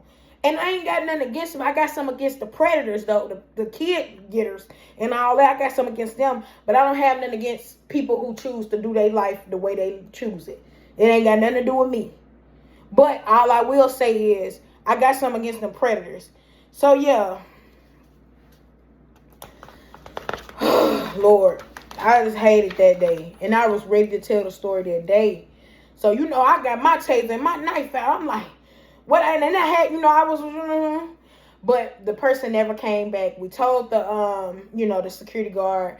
They was like, we're gonna be watching or whatever. And then another lady had also came, and with my son and helped, beat the man. I'm talking about they beating this man up. I'm talking about, I guess he was one of them sissy things, because he couldn't fight. I done seen some real, sissies that can fight. He couldn't fight, because that lady came. I'm talking about, right? But I didn't see it. I was in the bathroom. I don't know if I was in there about 5 or 10 minutes, but I know I was in there. And they waited, whoever the predator was, waited till I went to the restroom to try to get them kids, because they knew. The Lord be telling them devils when to move and do stuff. Because they be knowing. Let me have been out there. I would have been on the news, though. They would put me on the news. But yeah. So yeah, that day was lit. But yeah, let me just say this, though. Anybody that's going through homelessness, anything, try to call, people that's going to help you or whatever, for real. Don't do what I did. This is just a story to tell y'all of how my experience. Everybody's stories is not the same. So yeah, mine's not going to be the same as the next person. Okay, let me see. 24-hour food blessing. We ended up, okay. So we ended up, because by the time the hotel or whatever had told us we could check in, basically they gave me my money back, because we had sat at that park and they did all of that fighting, just everything.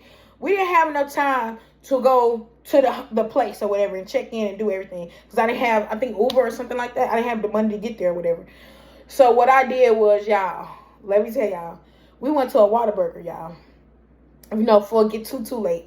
We went to a Whataburger. Me and my son was sitting in a Whataburger, y'all. We were sitting in this Whataburger for literally hours until it came like 12. It said that the Whataburger stay open 24 hours. That's what I was looking at on the side. It said it stay open 24 hours. So we was waiting on the blessing to come, because God had been sending us blessings through people. We didn't know how that blessing was going to come. We just knew he told us to wait and be patient. So that's exactly what we did. We waited and we waited and we waited. I think it was like 6 hours had went past. I was like, is the Lord still going to send us something or help us? And I was like, no, don't doubt it, because he been sending people this long, this far. So basically, we sat there. And I was like, Lord, I was like, maybe he's, he busy, or because the Lord fights, the demons and the devils all day, every day. So you never know what's going on. So I was like, oh, what we gonna do? 12 o'clock came, and they was like, well, you gotta, we closing. I said, I thought it said y'all stay open 24 hours. They was like, no, drive-through stays open 24 hours. That's another thing. Houston, open these buildings up longer than 24 hours, because if somebody is homeless with their kids and something going on, and you got the sign saying you open 24 hours, but you only the drive-through is really open 24 hours, open the whole building, because people may be sitting out with their kids. But yeah, thank God that didn't happen to me that night. But still, open the stuff the time you say it on there. Don't just open a drive-through, because everybody ain't got no car to sleep in. I lost my car through, you know how I lost it. The church and all that stuff. So, therefore, yeah, everybody ain't got nothing to, So, it was cold during that time, too. Because, remember, it was January-ish, February-ish, so it was, like, a little cool. So, yeah, the manager had came, and she was like, you know what? Since it's you and your child, y'all can stay here tonight, but y'all got to leave early in the morning. I'm in there shocked, like, thank you, Jesus. Hallelujah. Thank you. Because you don't know how much it is to save that money for that room or whatever you was going to do, and do that tomorrow instead of having to spend exactly what you have. So what I did was, I had on a big coat, and my son had on a big coat. We put our heads, you know how when you at the desk at school, you put your head down, put our heads down. Woke up about 6 o'clock in the morning. A lady had came and gave us, them shelter numbers I told y'all we called already. I just gave up on it, because once the mission of, Mission of Yahweh and Safe Star of Hope and all them told us on the phone that they couldn't help, and they ain't have no help, and capacity and all that stuff, I said, and there was more of them too that said it, but it just was like, I just gave up on it, on that part. But yeah, so after that, we ended up getting up early that morning, and y'all remember it was January getting towards February, right? And I told y'all I started filing, I don't know which month it was. I think it was I called my tax lady, I think in about December, to make sure she was going to do it or whatever. And this is through, my late friend that passed, his cousin or whatever. She always gave me every year, because I had started filing when I was 16, but she ended up telling me, no, you doing it to where you're not getting all your finances from your work. And I was like, I need to get all me. But I'm good at finances. But it was just like, she had more knowledge in it because she had been doing it longer. And she could get me all of my finances owed to me. And that's what I needed. So, y'all, I kid y'all not. That morning we woke up, I had already asked my mom, hey, can I borrow, $30? And I also paid them back, because I don't want them to be feeling like I'm a leech either. You don't want people to be feeling like you leeching off them or asking them for stuff either. So, basically, I had $30. And I ended up, getting my tax advance, y'all. And, it was a certain amount. I think it was like, let me see. What did it say? I ended up getting my tax advance. It had to have been January, if I got. Yeah. So, my tax advance hit, it was $750. Okay. Yeah, so $750. So, I had found another hotel or whatever, because by then, we had went to another side of town. So this is what I'm going to tell y'all about that South area. I'm going to tell y'all. Because y'all remember when I had on the pink juicy, it was some shorts, and it was like a pink little juicy strap shirt or whatever. And I think I was finding out that I was, or I don't know if it was February time or something. But I know it was around that time that I was finding out that I had, my babies in there. But I don't remember what month for real that I really was, starting to be pregnant. Because I'm still pregnant now, so I'm like, I don't know. I got the pregnant brain, so I don't know. But yeah. So it says, so I was able to use 373. So like I told y'all, the weekly rates change, and they do all different types of numbers. So I know the months before it was my birthday, I know I had got my advance, and I used that advance to get the 373 for the week. at that hotel. So I think I got like 2 or 3 weeks, or maybe I found a hustle during that week.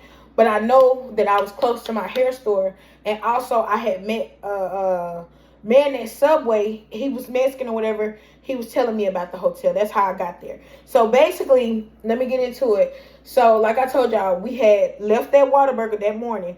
We had the $30 or whatever. I had Ubered back to the Galleria area, and I kept on going downwards and downwards. And guess where I was, y'all? I was at a Subway. The person I met, I said, because you can't charge your phone. Let me get into that for just 1 second. You can't charge your phone in no restaurant because they cover the plugs for homeless people. So even though I don't look homeless, still I'm gonna need to charge my phone. So I was trying to charge my phone, y'all. They got the things covered up because they were saying homeless people was using it and would never leave or whatever. And then they locked the bathrooms. So let's say you got a pee or you got a boo-boo, and I ain't got no gallbladder. So if I eat something that's greasy or that's really, that I ain't supposed to be eating, because I'm only supposed to be eating vegetables and all that stuff. But yeah, if I eat something that's not good for my body, then I'm going to have to use that bathroom right away. So I was like, this ain't no good combination. But yeah, so I was, I went to the Taco Bell at first before I went here. And they was like, oh, well, you can't charge your phone over here. And if you want to use the restroom, you got to put in this code. And you got to be a customer. So I bought some just to use the bathroom. And I ate there. And then I went over to the Subway or whatever. And I had to go over there and, charge my phone. I said, look, can you please charge my phone? Because they had the plugs covered up too, but you could use the bathroom if you want to freely. So they had the plugs covered up or whatever. So I said, can I use the restroom? And I went to the restroom there, and then he was like, I'll charge your phone up. He was like, you going through it? Because, my bags are with me, so people can literally see that I'm going through it. So basically, he was like, you going through it, ain't you? He said, I went through the same thing. He said, I found this hotel. It was an extended stay, but it was in a different area. So it was in the south area. That's what I was telling y'all about. I'm finna get into it of why I never wanted to ever go on that side. I still don't want to go on that side ever again. And I swear to God, I don't. And I still probably never will. Only time I'll probably go down there if I have to go to the Greyhound to go out of town somewhere or do something. But as far as anything else, I do not want to go on that side. It's so dangerous. But yeah, so that's when I did the 373 for that week or whatever. So that's when y'all see me in the pink straps. Y'all see me with the Bible and the pink hair and all of that stuff. That's when I had went there and did that for a little while. So we also received our food stamps. So remember, I told y'all it was 6 months. You get them and then they turn them off and you have to renew. So y'all, the address I used, y'all know I was homeless. So the address I used, I told them I was homeless and I gave them the hotel address that I was at. And when I left that hotel, I had to give them a new address, the hotel I was at. So after 7 days, we had to pack up. We checked out and we had walked up along the street. So basically, after I think it was 2 weeks of, having that hotel or whatever, I don't think I had found a hustle or whatever. I was trying to find a street that seemed kind of clear, but it was like, it's too iffy. Plus, I'm with my children. Plus, I'm thinking that I'm pregnant at that time. I don't know which months I was, but I know my belly had just started getting puffy. And I was like, dang, I ain't went to the gym, but I know it ain't supposed to be this darn big. And if y'all go back to my old videos, like 2 and 3 years ago, you'll see I was at the gym all the time, and I wasn't this big now. I was big, but I wasn't this big. But yeah. So basically, we went to the store, grabbed groceries. Let me see. Oh, 2 ladies walked up and said, what's going on? And we said we need help getting a room for us to stay.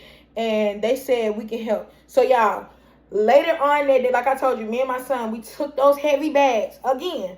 So I think by this time we had 4 bags. Because I had went to, I think it was Goodwill. And I had got 2 more suitcases so that we could have the rest of our stuff. Because we started accumulating a lot more stuff. So we dragging 2 suitcases up and down these streets. One of them weighing 80 pounds. The other one probably like 20 pounds on the other end. I don't know. My son's wasn't probably that heavy. His probably about 50 and then 20, so probably 70 pounds. So we're dragging these without the Ubers at the time, because we had like rides, but it was like now I can afford a ride every day, but at the time I couldn't afford a ride every day plus the rooms at the time. So it was like, dang.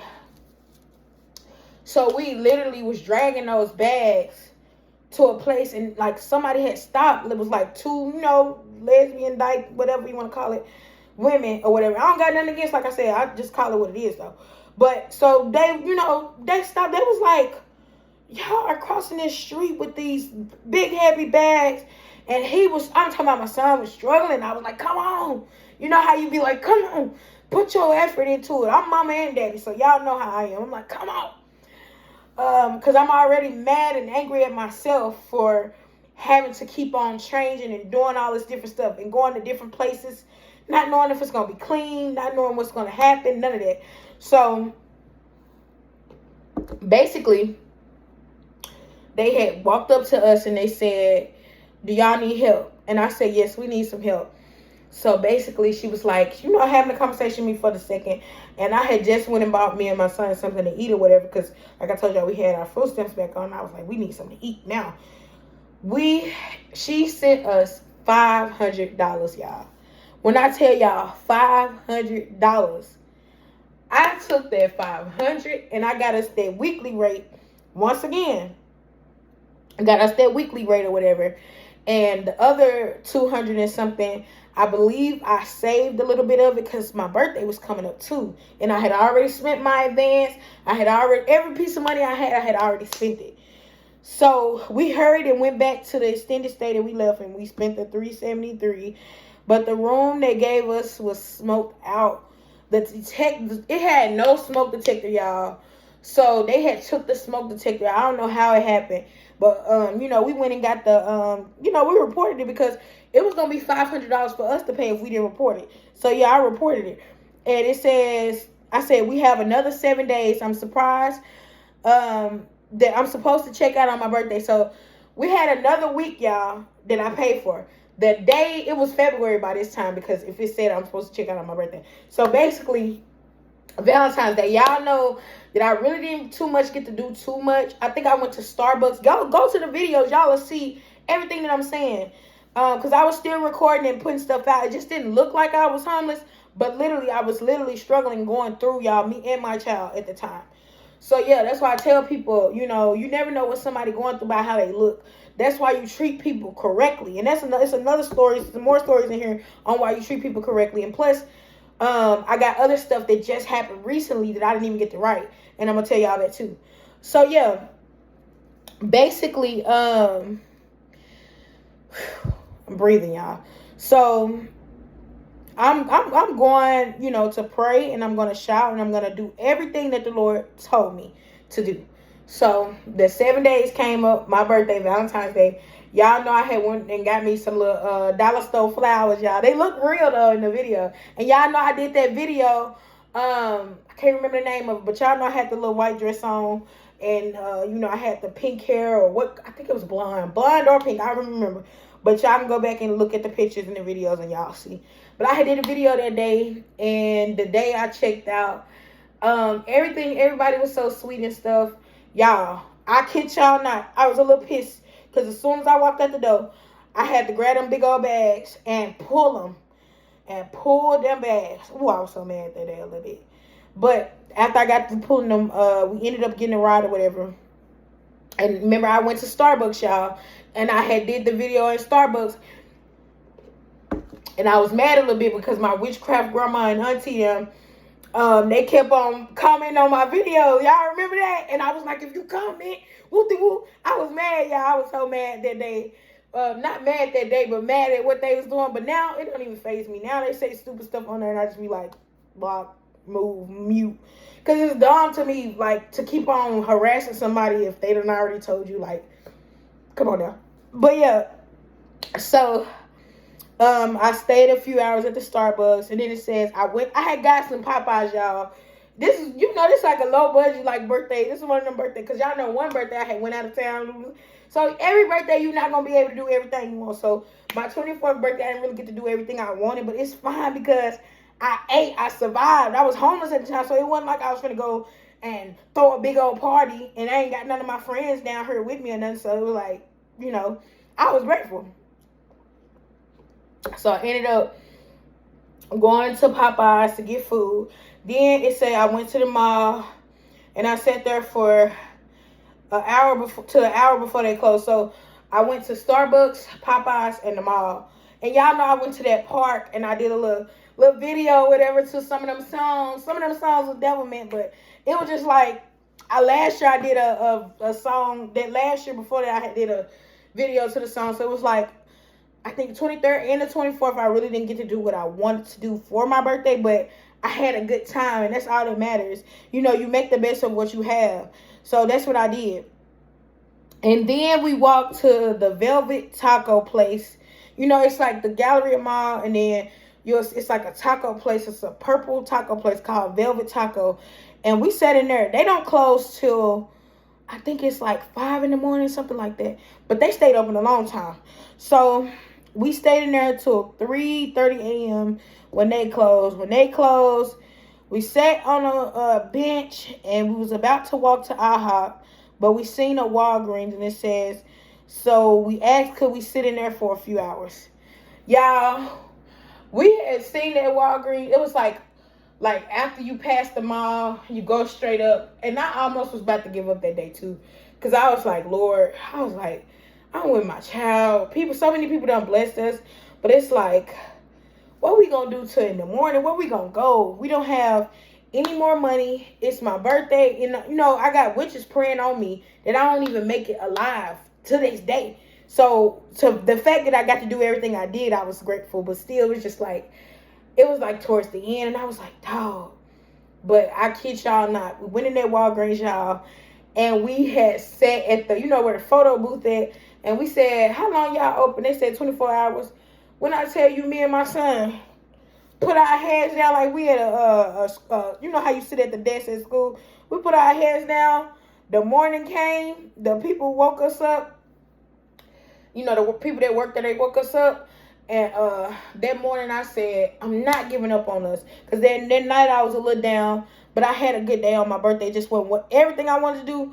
It was just, So I went to the Williams Tower. I laid on the bench. From carrying all those heavy bags, I just literally, if anybody know Houston in the Galleria area, y'all gonna know this stuff is like literally walking distance. But we was dragging them heavy bags, so we couldn't make it far. Like, I had to get a ride, or I wasn't gonna make it far. So 2 ladies came and talked with us, I'm sorry. And one person helped us with $90. So y'all know I was back. I was up a little bit. 90 was something. So I took that $90 and I Ubered us to a cheap hotel. A cheap hotel is one of them hotels where it's like $60. Anytime somebody tell you that you're going to pay $60 for a hotel, just know you can't move the sheet. If you OCD like me, you can't move the sheets. Don't try to get comfortable. You ain't washing your body that day. I'm just going to be honest with you. And no wash-ups either. Because you better know. But you got somewhere to lay. So all you do is you wrap your head up with your bonnet and you lay there like this. And you pray. Because you ain't finna get comfortable. So yeah, I said it wasn't even clean enough to take a bath or a shower. I'm not gonna say what I said on the next one, but if y'all can read this, y'all gonna be like, what? No, I think we took a wash up in a bucket or something in there. Because I got to wash my body now. But yeah. So we Ubered back to the Galleria side of town. Because that side of town was not where it was at. But, it probably a few nights we had to suffer. But, you do what you got to do to survive. That's what I'm going to just keep telling y'all. You got to survive. So it says we went back to the Velvet Taco. We waited 12 hours on the Miracle. Then we had to walk with those bags to the closest open place 24 hours, which is IHOP. Went in IHOP. Oh, yeah. We went in IHOP. The man was so rude. We had our bags, too, so that could have been partially. But he was so rude. He said, y'all can't come in here. If y'all not buying nothing, you can't come in here and sit down. And I said, okay. I was finna ask y'all what time y'all close. you know, trying to play it off or whatever. But yeah, so I said, come on, Lante. I said, this ain't the place for us. And so when I left, we had our 4 bags. I was pissed. And my mom called and I was like, ugh. So someone stopped and asked us, did we know any place that was open 24 hours? And you know me, I said I'm not from here. And that's going to be my line. Until I get a place of residence, at that time, I said I'm not from here. Because that's going to make people help you more than saying, oh, I'm from here. I just ain't, you know, doing nothing with my life. You know. So once we left from the IHOP, we go to those gas stations and ask them what time they close, trying to see what opens 24 hours so that we could sit and try to get our head together. But like I said, a man had drove up to us and he had asked us, you know, some stuff like that. And then he was telling us, you know, like I told y'all, it was cold time at that time. And, you know, you can file your taxes in January, February and all that, but you don't get them till a little later. So I didn't have no money yet for real. So he was like, it's below 30 degrees. It's freezing out here. He said, I will help you get a hotel by the grace of God. At 1:30 a.m. in the morning, he got us a hotel. So basically, his wife told him that he should help us because if it was, you know how you got to think, if it's you, it's on the other foot and it's you, you would help. Because I know anybody that helped me, I would help them. So I know my heart. You know, you got to know your heart and what type of person you are. And I'm that type of person. I would help them. So, you know, therefore, you know, God paid it for. Because I helped a lot of my friends and not one of them called me. Not one person called me and said, look, knowing I'm going through this and said, look, Aaliyah, I'm going to help you. No, they didn't. Strangers helped me. Come on now. My own father asked me for some money. I told him I was going to give him some money. Then I said, no, why would I give him some money? And I'm the one going through. Come on now. That's that narcissist BS. Lord forgive me. So, yeah. So, basically, we had to continue to read our Bible. And we thank God because he took us to a clean, when I tell you so clean, because remember I told y'all we really couldn't took a bath at the other one. So, it was so clean, y'all. It was called the Galleria Inn. Or was it, yeah, the Galleria Inn. It's right before you get to, I can't remember the name of the street. Can't remember the name of the street. But it's the Galleria Inn. I believe that's what it is. Because it's down the street from that park that I had did the videos at on my birthday. But yeah, I didn't even know it was that clean. I thought it was, you know how you see a thing on the outside and you assume it looked bad on the inside. But I'm telling you, everything was freshly remodeled, everything. So you know what I did? I praise the Lord. And he wasn't on no predatory or no crazy stuff. He bought the room for us, put their ID down and everything, and left. Like, it wasn't on no crazy stuff at all, because I don't play that. So, basically, after God blessed us with the money for food and $100 for every night that we stayed, y'all. So, after that night that man blessed us, right?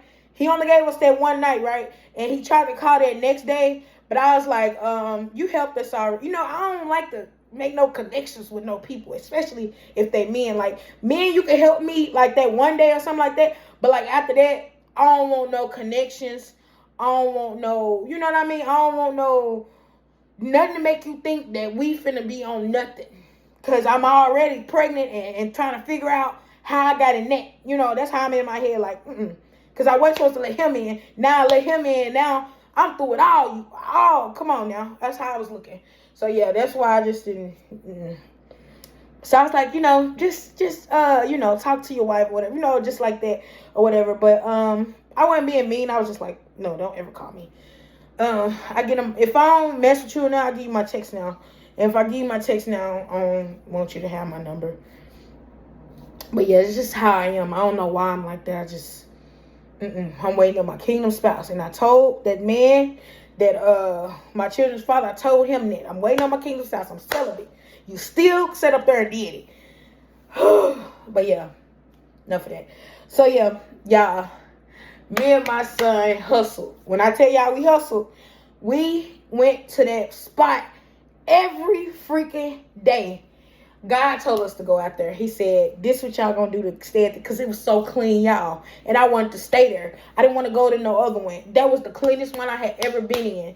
And I stayed there for a whole month. I spent $100 every single day. Plus the people was blessing us with 130 or 30, 140.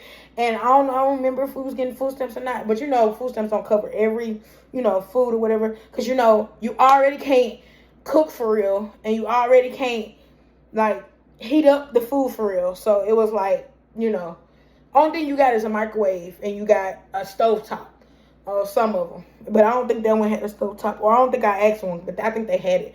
But I don't think I asked for one because I was just so happy how clean it was that I could take a bath. So that was the thing I was focused on. So every night for that whole month, I came up with $130. We hustled or whatever.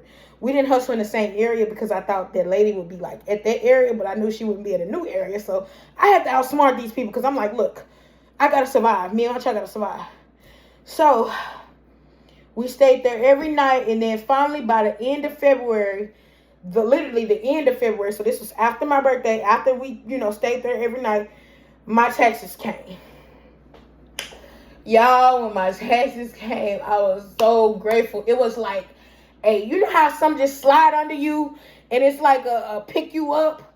That's what it was like, y'all. Because I hadn't had all my money in one whop in a long time. So, basically, get my other phone so I can show them some of this proof, because some people be thinking you lying, and I ain't lying. I ain't got nothing to lie about. So, when my taxes came, we went to eat seafood. I paid all my bills. I paid my mama back some of her money for, bills that we had got before we left.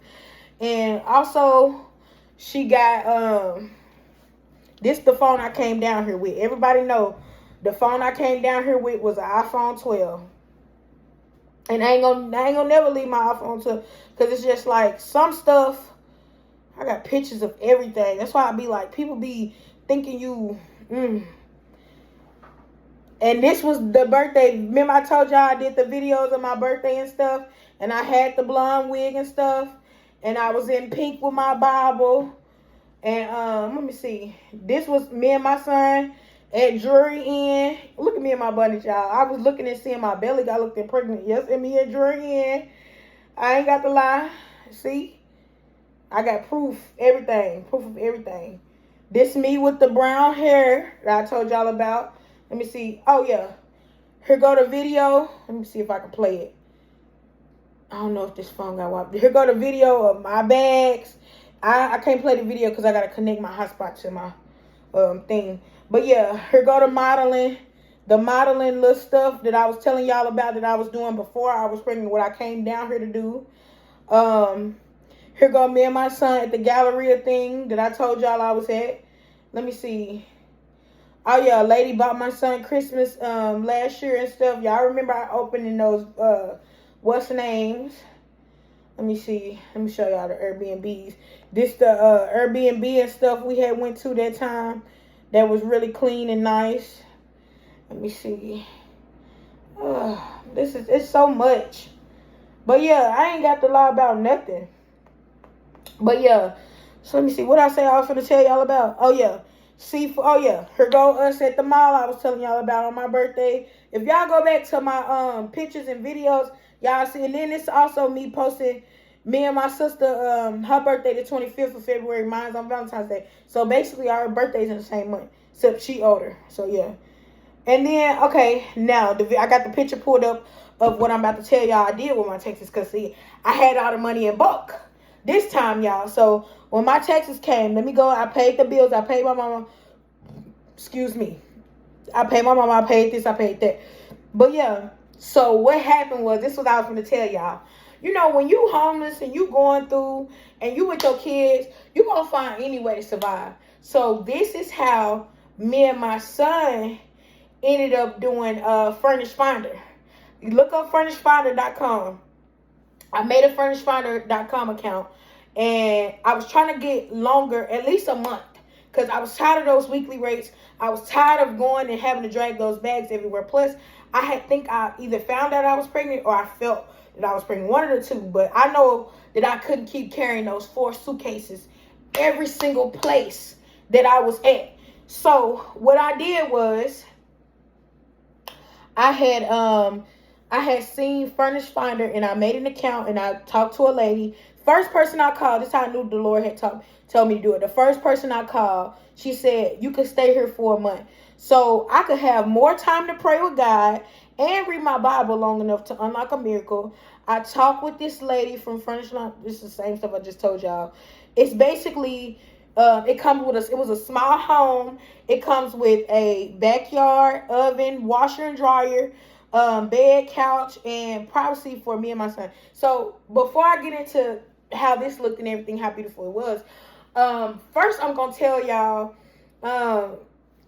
washing. I was washing every other week, every 2 weeks. That took money too, but I had to go to these washers in Houston. If anybody know what the public washer is, if you go to the public washer, they make you buy a laundry card. The laundry card costs about $1, but however much laundry you gotta either come with your own washing paddles, or if you buy the washing paddles from them, it's gonna be high. But that's how I was washing. So to know that this place had a washer and a dryer, I was set. So let me show y'all this picture. This is me you see that gate right there? We was in a gated, you know how you have a gated house or whatever. Let me see if I can find the video of the house and how it looked, because it was so beautiful, y'all. When I tell you, me and my son was so, oh yeah, and this the beautiful hotel that the people ended up, it's called the Galleria Inn, that me and my son ended up going to, that man had bought for that one night. We ended up getting it that 30 days after that. And here go a video. This was my finances. Show y'all that I was making, what was this at the time? At the time, I was making $2,000 to $3,000. Now, I believe it's like $4,000 to $5,000 now of how much I'm making. But that's here nor there. But yeah, so basically, that's what we was doing, basically, to get help or whatever. So in the beginning, I didn't know I started out that small. Look at God. But yeah, let me go back to these pictures so I can try to show y'all. I'm trying to show y'all everything, because some people don't be believing you until they see it. And I hate that it be people like that, because it's just like, you don't got to see everything, But I still show y'all. Remember that day I braided my son's hair? We was in the house or whatever that day. See if I can go into the video. It won't let me load because I got to turn the, what's the name? But it was the couches. I could go into the video and all that. I might show y'all all in detail. But that's just the pictures showing y'all that I ain't got no reason to lie. So, basically, I was so grateful because she said I would have to spend $1,000 to $100 deposit plus $1,000. And by the grace of God, my son and I was able to spend the $30. So, y'all, on our way there, remember we was leaving from the other side of town. So, we got out of the Galleria side. We was going to Spring, Texas at the time. And if y'all know, that's when I had that white shirt on, that pink skirt, my cover photo on my Facebook right now, which I'm about to change soon. It's on there right now with the braids. I was in Spring, Texas at that time. And basically, the lady had told us that if we got out there or whatever, she would do the deal of $1,000 plus $100, so I would have to pay her $1,100, and she would give me the $100 back when I had, left or whatever. So she was real cool. I can't say their names on here because I don't want to, I don't know if you can get sued or not, but I ain't gonna be saying their names. Basically, so yeah, we ended up paying $30, y'all. And I was telling, everywhere I went, y'all, I forgot to tell you, I was telling my story, and people was, feeling where I came from, because I was telling them how, everything I went through with the person I had lost, everything. So people not just blessing me, they just hearing what I had been through. Basically, the gifts that God gave me, the gift of gab, the gift of, everything he gave me, healing, all of that. I was using it out in this field while I didn't have nothing. And I'm still using it while I got a little something. Okay? So, yeah, basically, when we was in the Uber or whatever, I was talking, just telling my story or whatever, or what I had. And she said and one thing you will hear in Houston is a lot of people had to start off homeless. If you didn't have a job when you came here, or you didn't have anything set or any money saved up, a lot of people started off homeless. So I'm not finna sit up here and just say that everybody that I talked to did not say, oh, well, I went through the same thing, because they wasn't lying. I know when they tell me, because it sounds similar to what I had to do. You know what I mean? So yeah, she told me she went through the same thing. She knew exactly how it was, and she had her kids too. So it was just like, whoa. So when she said that, I was just shocked, because it was like the Lord really just showed me, like, people be going through for real. And we was talking or whatever, and I had never went to the address before, whatever, but the lady had ended up dropping us off, and she said, how much did you spend on the Uber? And I said $30. She said, here you go. She blessed me with 50, y'all. So that's why I tell y'all, when you be obedient to God and you be doing what the Lord tell you to do, that's when stuff just works in your favor. So y'all, I was finally able, look what it say. It says I was able to spend the $30 on the Uber, and with our 4 bags on the way there, I was talking with the lady. I just said that part, all of this part, and she sent me the money on Apple Pay, y'all, because she told me to give her my phone number. Y'all know I don't get on my real phone number often, but usually when I give people my real phone number, they can Apple Pay me. But if I give them my text now, they can't Apple Pay me. So I thank God, and I shouted while I was in front of the furnace burner lady. I shouted, because every blessing, everything that God has done for me and is doing for me, I'm going to thank him right there. That's why I always tell you, praise God before the blessing and after the blessing, because he didn't have to do it. So she was like, wow, you are blessed. Because I was telling her my story as well. This is before, she had started getting like a little weird, like watching us and stuff. But yeah, let me get into the good part first. So basically, she was like, wow, you really are blessed. Then we talked, and I told her my testimony and how far we came and how much I had to spend. So as y'all can see, that said $1,000 to $2,000 in the beginning. But now it's went to like, I took a picture of it, but it might be in my other phone, because sometimes stuff loads on this phone and then it loads. So yeah, that's how much it was like towards the middle, and then I'm gonna show y'all how much it was towards the end, because I know I recently just took a picture and it said $4,000 to $5,000 now, but I don't know how much it is at this point. But yeah, so yeah, y'all look at the pictures and get into it. I've got the videos that would play, but I gotta connect my hotspot to my other phone right here. So basically, I was telling her how much I spent. I was spending about $3,000 to $4,000 every month, which she was like, if you got how people say, if you got an apartment, you wouldn't have to spend that much, or if you got a house, you wouldn't have to spend that much. And I said, I know, but at the time, y'all, I was not working. Remember, mind you, I was not working at that time, so I could not just go and tell them I needed a place. I didn't have any type of income at the time to show papers. I was making the money, but I didn't have the income at the time. So basically, that's what I told her. And so then we exchanged numbers. I paid her for the first month. Now I have somewhere to go for a month. So God is good. Now I will continue to pray and read my Bible. So I had already told God that if he gave me somewhere for a month, that I would go to church. So I don't have my hometown church down here or nothing at the time. So I ended up, it wasn't the Mexicans this time, y'all. It was actually, I had met a lady at Sam's Club. Y'all know I love me some Sam's Club. I love giving me something in bulk. So I still have my Sam's Club card from Jackson or whatever. I just keep renewing it. And so, yeah. So basically, I had went to Sam's Club to go get us some waters and some snacks. Just stuff to last us for a month. I had my steps at the time, so I was able to get all my, stuff together. So basically, it says, I went, let me see where it's at. God is good, and I will continue. God sent us to church while we went grocery shopping. Basically at Sam's Club, we went the next day. God is good. So we went to church. We had service. It was wonderful. We may go again. I said we may go again because I didn't know if I wanted to go again. It says then we went to church. We went to that church a few Sundays, but then my pastor that I remember I told y'all with the car and everything like that, the pastor that I was, before I left Tennessee, he had called me and said that he wanted us to come down to a revival. They had moved. I'm talking about this church, y'all, had came 13 hours down here just to make sure that we were safe and we had a church to go to and everything. But I was telling them that we had a church down here that we was going to or whatever. I told them we went to a Mexican church, and I told them we went to a church down here with actual, black people. And it wasn't nothing wrong with that church. It's just my hometown church had called. And basically, they was like, we want you to come down here with us. Y'all, I'm choking. That's why I'm trying to, not choking, but like, I can't explain it. But yeah. So then after that, month, we had to leave, y'all. So y'all remember the time I had the what was it? Blonde, brownish braids.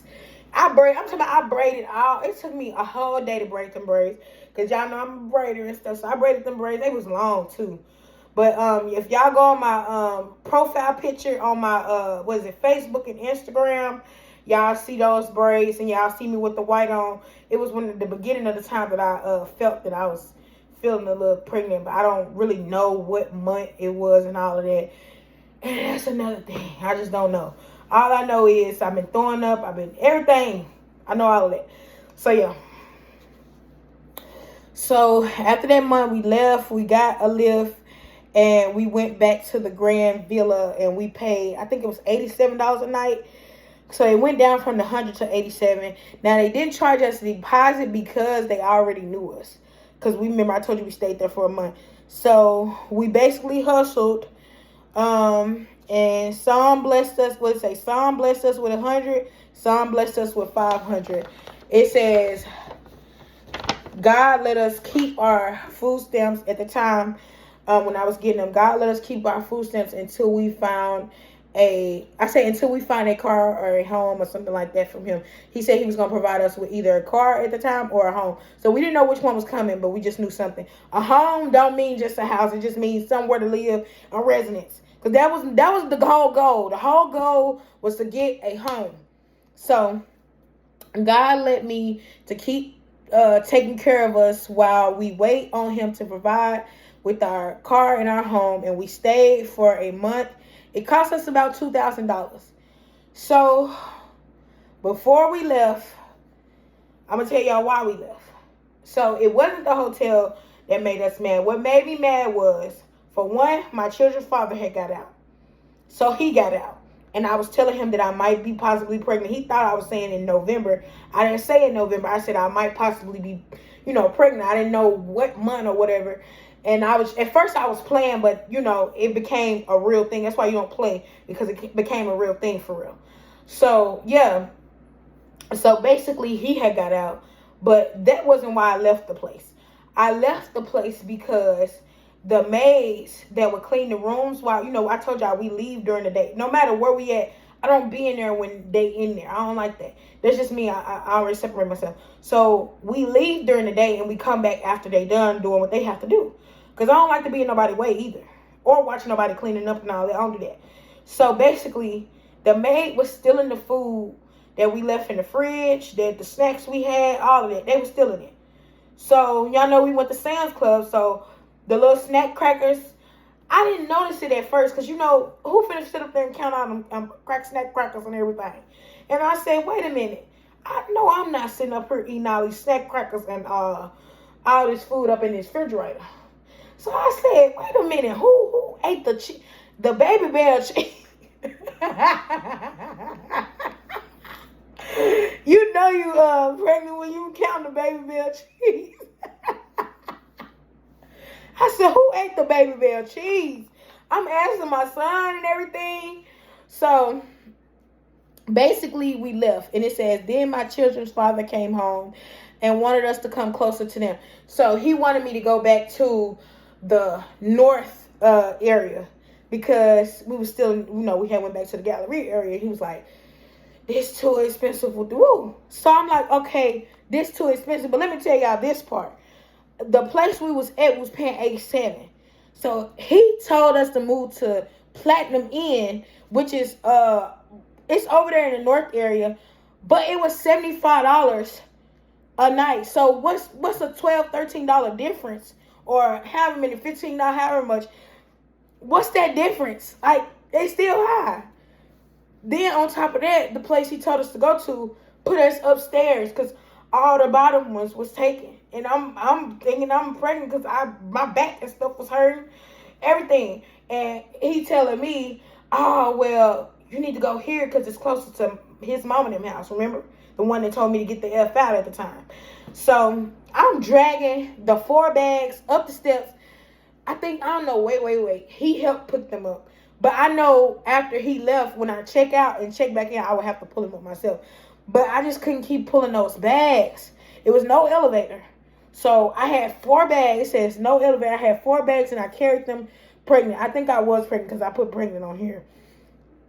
We soon found a closer way in a cheaper hotel for $68.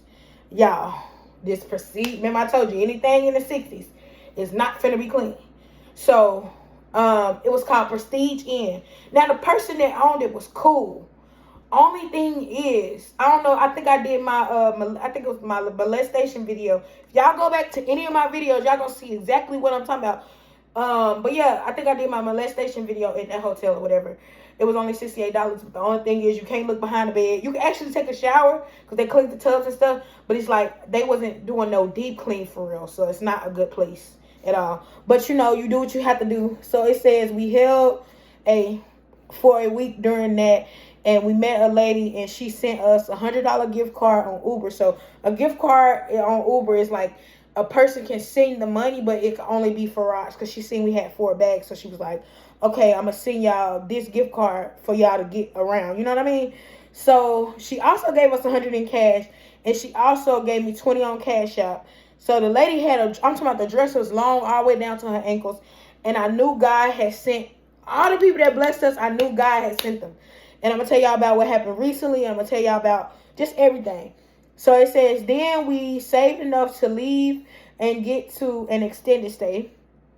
And the extended stays that I was going to, all of them were mostly clean, except the one that I told y'all was on the south side of the 373. That was not as clean. It had a little bit of bugs, but like 2 or 3. But, I mean, I still cleaned them. I bought cleaning stuff. I cleaned them myself. Like, you got to do what you got to do. You got to survive. So, and I ain't saying that I ain't never been around nobody. When I stayed with my grandma and all that different stuff I told y'all about, it was true. So, I ain't saying I'm too bougie. I'm just saying I don't like stuff like that. But I ain't going to sit up here and say I'm better than either now. But, yeah. So, it says we got an extended stay. It had a kitchen set. So, the thing with finding hotels is you want to find something that's weekly. And you want to find something that got an oven. And you want to find something that got a refrigerator. Because when you go into these hotels, you find them. And some of them don't have a weekly rate. Some of them don't have refrigerators. Some of them don't have some of the stuff. And you just be in there trying to figure everything out. Because you can't warm. Like, I'm a cooker. I'm the type. I like to cook me some collard greens, cornbread, some, beans. I'm old school. Like I said, I live with older people. So I like to cook for real. So when I'm warming stuff up in the microwave, I know it ain't real food to me. So I love me a kitchen set. So basically, when we got the kitchen set, it was $93 a night. It was expensive, y'all. But basically, we was on, what's it called? The Woodlands. We was in the Woodlands area. My baby daddy, here we go with that. That's ghetto. My children's father, he basically he basically came over there. I think it was 3 nights in or whatever, because he always trying to make sure I'm not cheating. But anytime a person say they trying to make sure you're not cheating, they cheat. So yeah, don't ever let no nigga no man tell you nothing like that. So it says for 3 nights until we had enough for the monthly stay. So basically, me and my son hustled in the Woodlands area for 3 nights. We was paying that $93 every night for those 3 nights until we could hustle up enough to get the full amount. So the first night, the first night we went out there, we came up with, I think it was $175. So I know a bunch of different people. The Woodlands is a rich area. I didn't know. It's kind of coming out of the springs a little bit. So it's like one of those rich areas, but it's in Houston, but it's still kind of, I can't explain it, but all I know is we hustled or whatever, and people came. One man came, gave 100. Another woman came, gave a 50, solid 50. They rich over there. They got their money over there. The only reason I left, hold on, first let me tell you this part.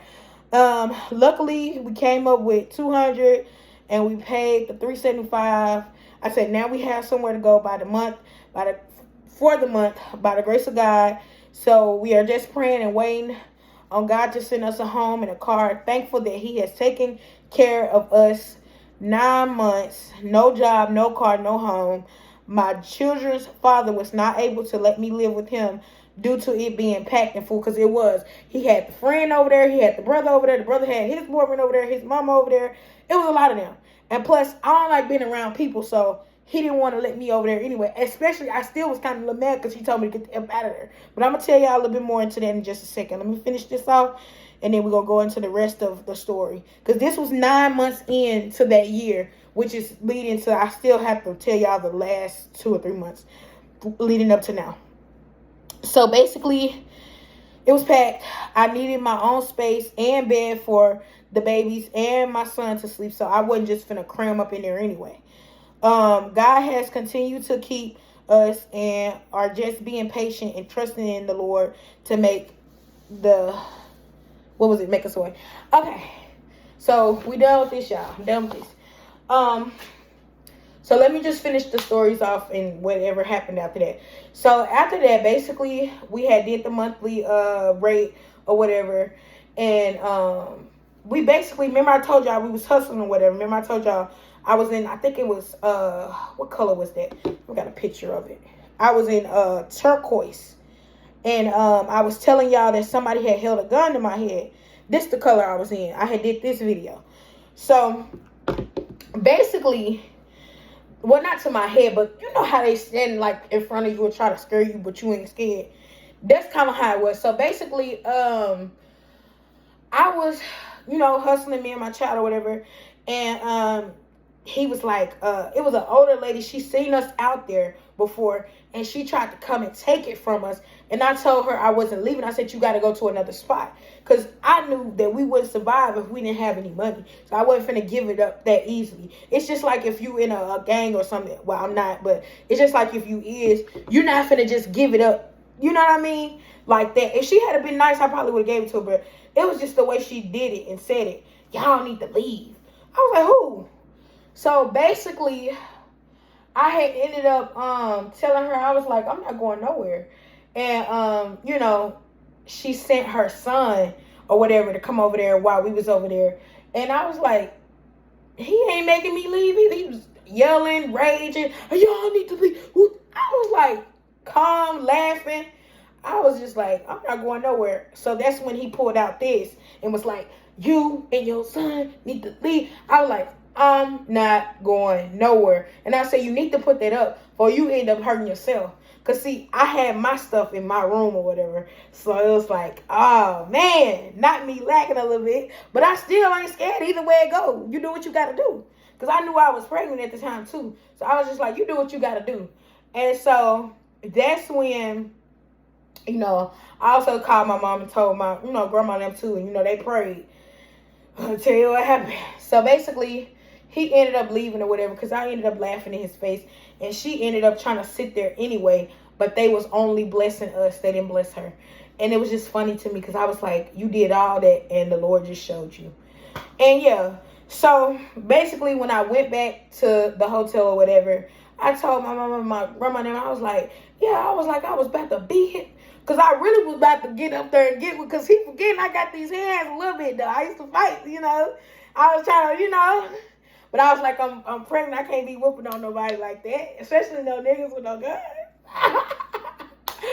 So yeah, it's funny now, but at the time, y'all seen that video, I was mad. So yeah, that happened that day, and then we still went out and hustled the next couple days. But after that, I guess they got mad or whatever, or either one of my family members prayed it on me. And the officer came out there. He was like, you can't be out here, not with your kid. And I was like, all right, bye. And it was just like, dang, I had to leave or whatever.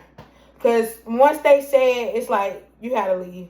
Because you don't want them to be trying to, bother you or bully. Because one thing I learned about, certain people, it's like, once they try to send the police and all that and get involved, you might as well go ahead and go because, and plus my season was ending there too because I was only supposed to stay there a month. So once I stayed that extra week, it was like, ooh. But let me tell y'all what happened when I was packing up, y'all. So we was packing up. We had all those groceries, everything. I'm trying to cook everything because, you know, we had a stove. I'm trying to cook everything all fast and stuff and do everything. So, y'all, I cooked all freaking night.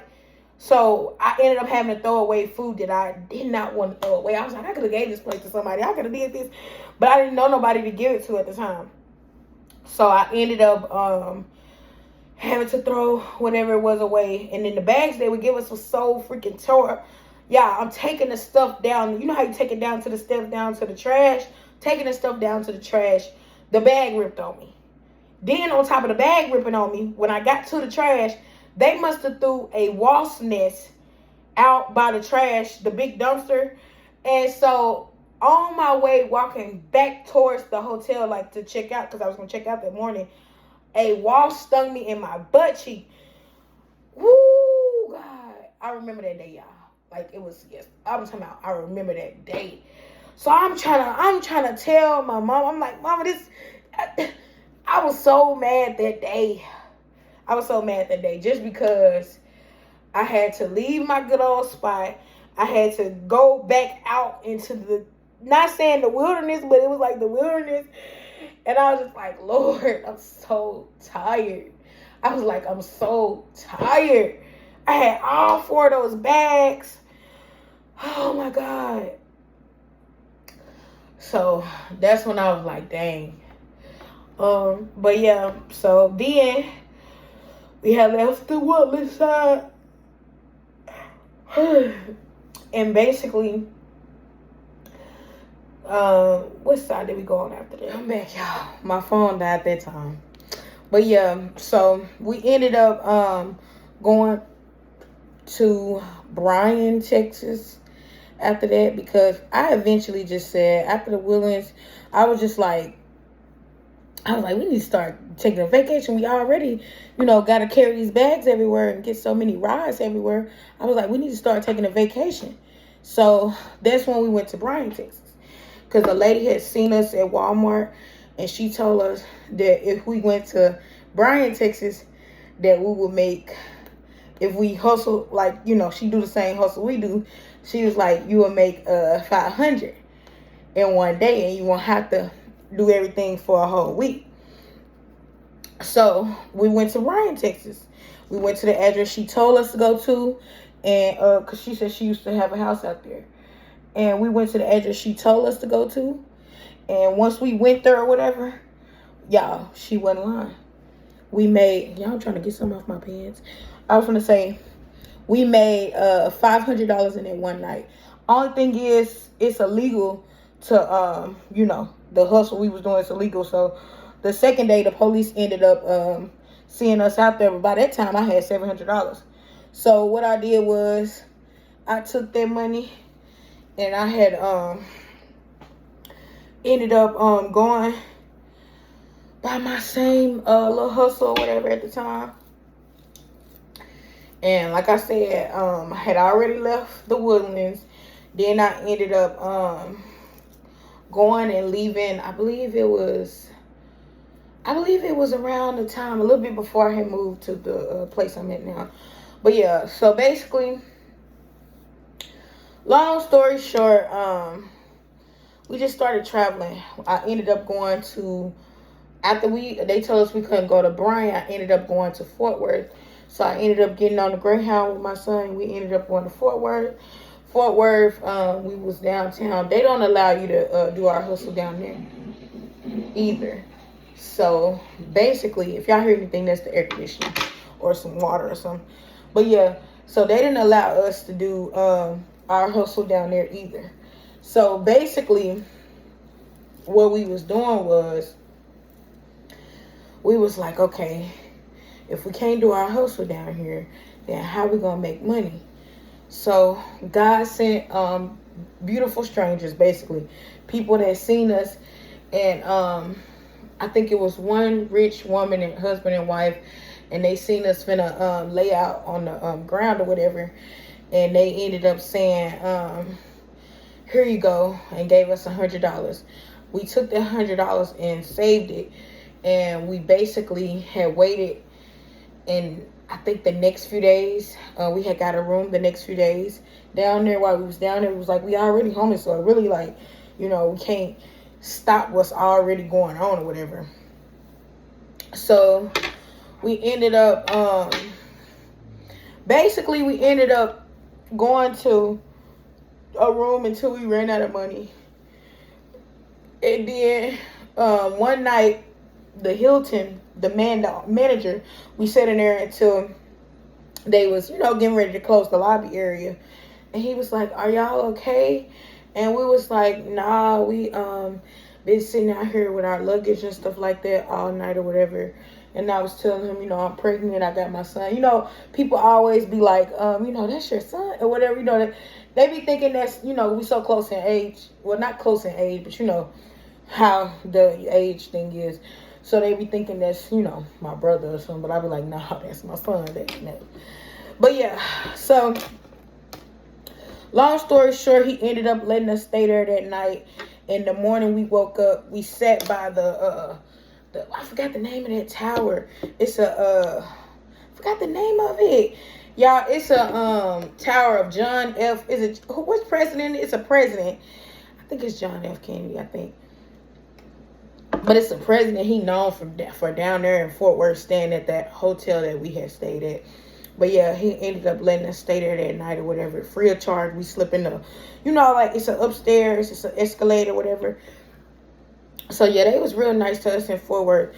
And then on top of that, my family had called, you know, to check on me. They was calling me every day, so it wasn't like I was lonely. It was just more of, I just felt like, for me to have helped so many people and so many people have helped me, I just felt like, you know, my children's father could have stood up and got a job or something. If I'm out here able to hustle with my child and all this and that, the least you could do is, you know, stand up and help me too. That's what I was thinking. But, you know, a lot of people don't think like I think, you know. But yeah, I'm not mad at nobody or nothing now. I don't even care. Because, I mean, I made it by myself with God and my child. So yeah, we made it. But we ended up after that, after Fort Worth, I know we went to Galveston, and Galveston had the beach. Y'all remember me at the beach. I didn't have no swimming suit. I just had a t-shirt and some shorts, and there was some tights that was cut into shorts a long time ago. I cut them into shorts, but y'all remember me doing the little Galveston video with the brownish hair. And I also went to Pearland.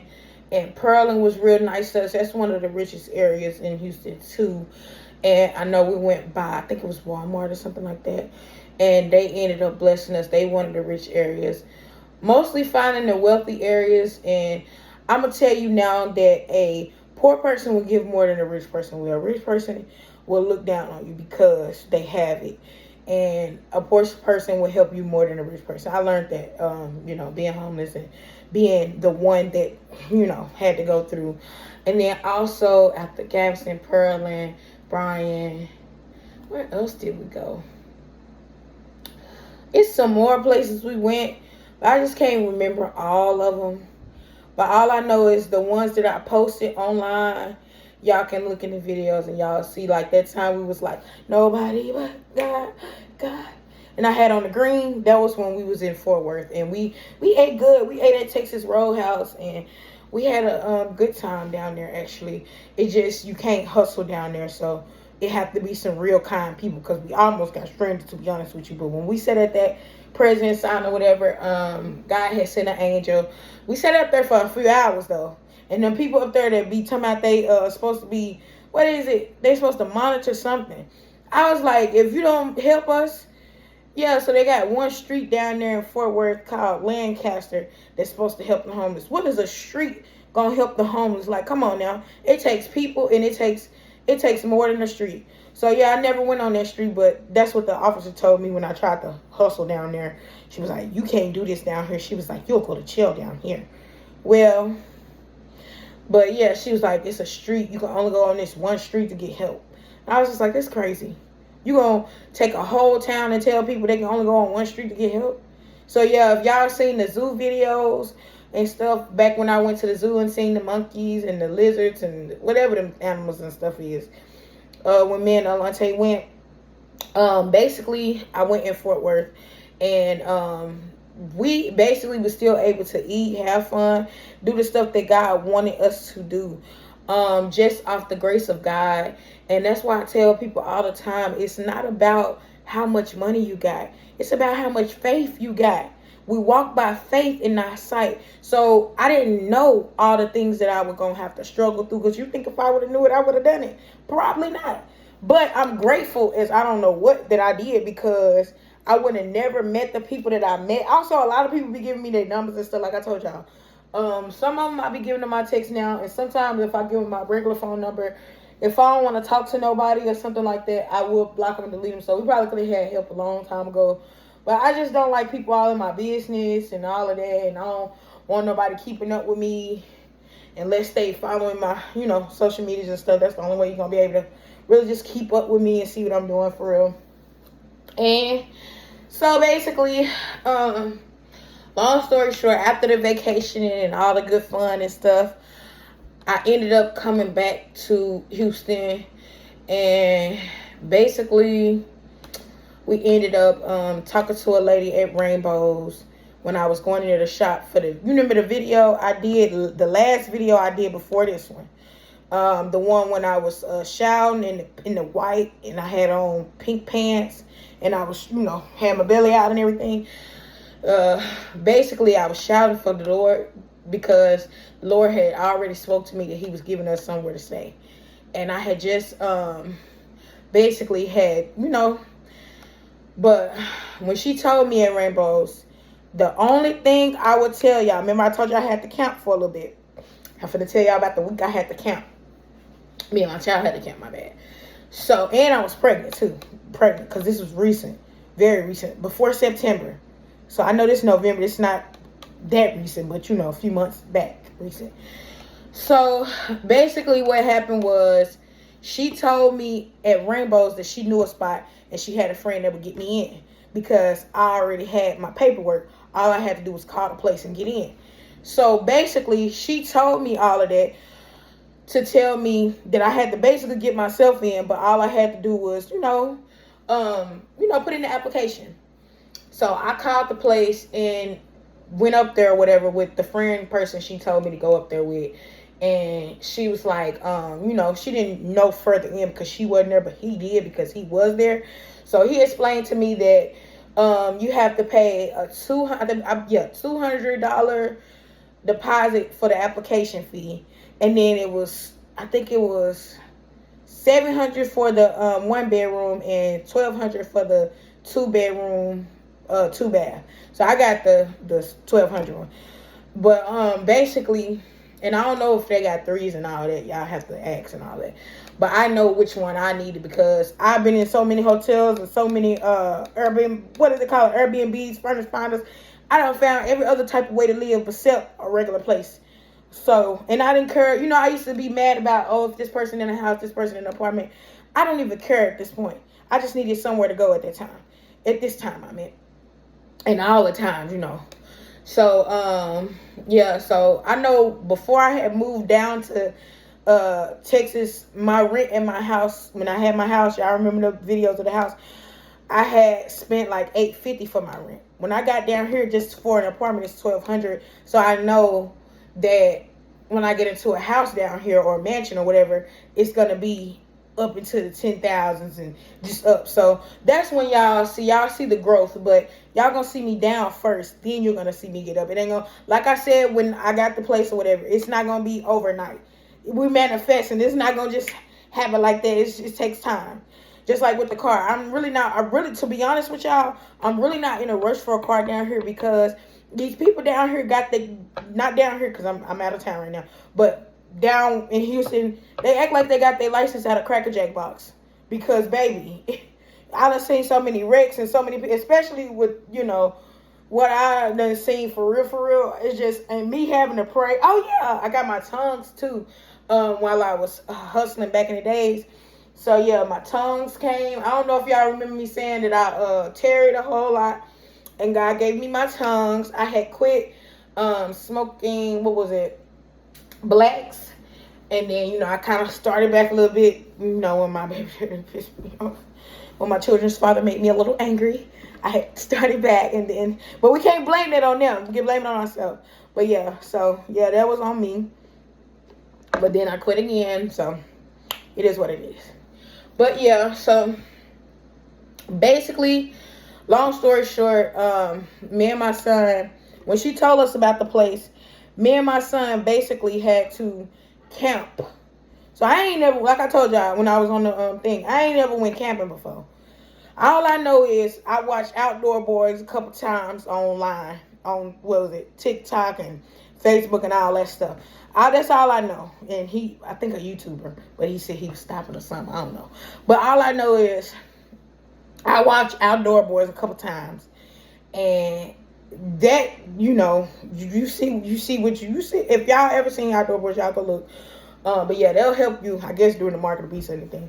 But yeah, basically, so I watched that a couple times, and I was like, okay, I can do this.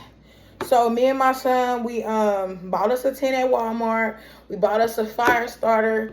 We got some s'mores, because, you know, you make the best of what you got. So we got some s'mores, and we got some, what's the name of them things?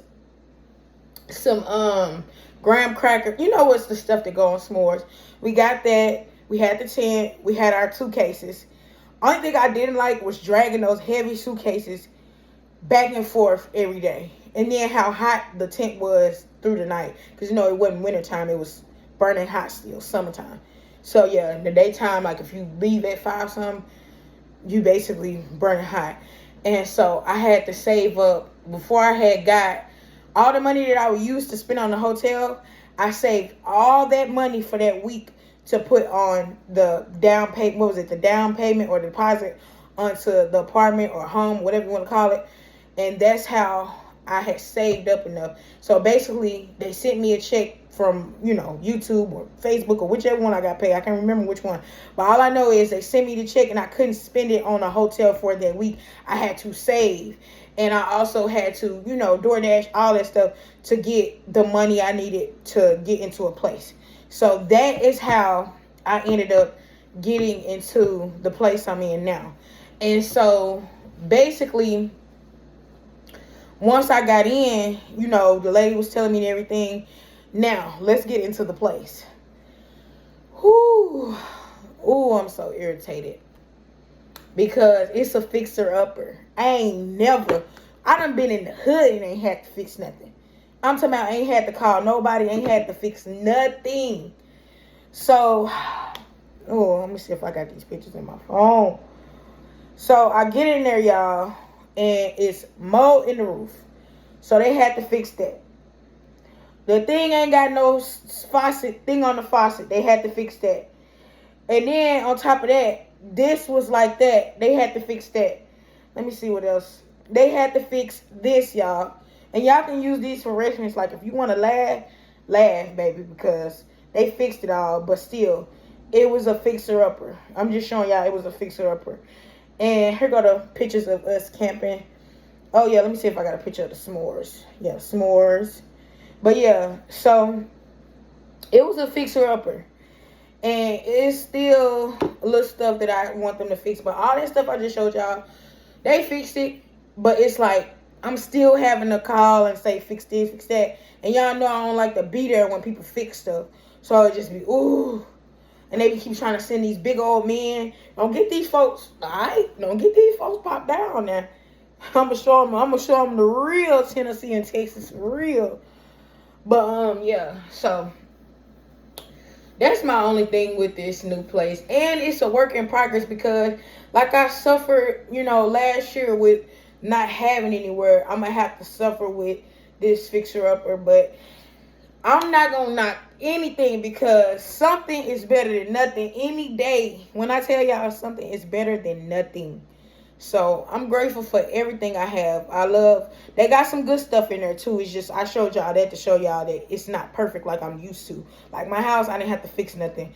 You know, my other places before I moved to Texas and all that, I had 5 or 6 other places. Y'all know I moved out of my mom's when I was 18. So I had 5 or 6 other places.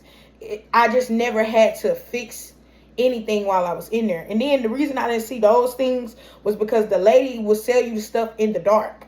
So basically what I'm saying is, y'all, they won't have the lights turned on until you actually move in. That's the way Houston is. You have to actually put the lights in your name to have the lights on. So by the time the lights was on, you get 24 hours to look at everything. By the time the lights was on, I had to go and look through everything and take pictures and do whatever I had to do. And that's when they had fixed everything and stuff like that. But I still have to go through and look through and see what I like and don't like, and just different stuff, because I'm trying to like see what I understand what I like for real. But everything work in progress. But I'm just glad they fixed the area, the roof area, like the water, whatever that is. They fixed that, because I gotta bring babies into this world, and I do not want them to inhale whatever that was. And then, they fixed the toilet seat. They just gave me a brand new toilet seat. They fixed the outer, whatever they call that thing. The thing I showed y'all that was outside, they fixed that. So most of the stuff they fixed, and it was just like, I just don't like that I have to keep calling y'all. Then, on top of that, you charging me to call y'all. But I'm not going to put the name of the place, because I do have witchcraft, what are they called? Family members that will pray on everything. So I don't have time. And then I know it won't work, but still, I just won't put that into my atmosphere. But that's how I ended up getting the place. And it was from no help from my mom, my sister, and my grandmother did help, but no help from father or witchcraft grandma them, or just anybody like that, or children's father. He didn't help financially. Now, he did put my new shower head in and stuff, but as far as like helping like financially or lift up some groceries or something like that, I'm carrying the stuff myself. Sam's Club stuff, waters, all that, pregnant and all, I'm bringing that stuff up there myself. So yeah, just pray for me. And also just changing over all my information, just insurance, just everything. Y'all just pray for me with that, because all that switching over your information and trying not to be, into a system where you're statistic, if I must say, like Medicaid, all that different stuff. I don't think I should get that, because basically I make too much now and all of that. So just pray for me. Put some insurance places in the comments. Also,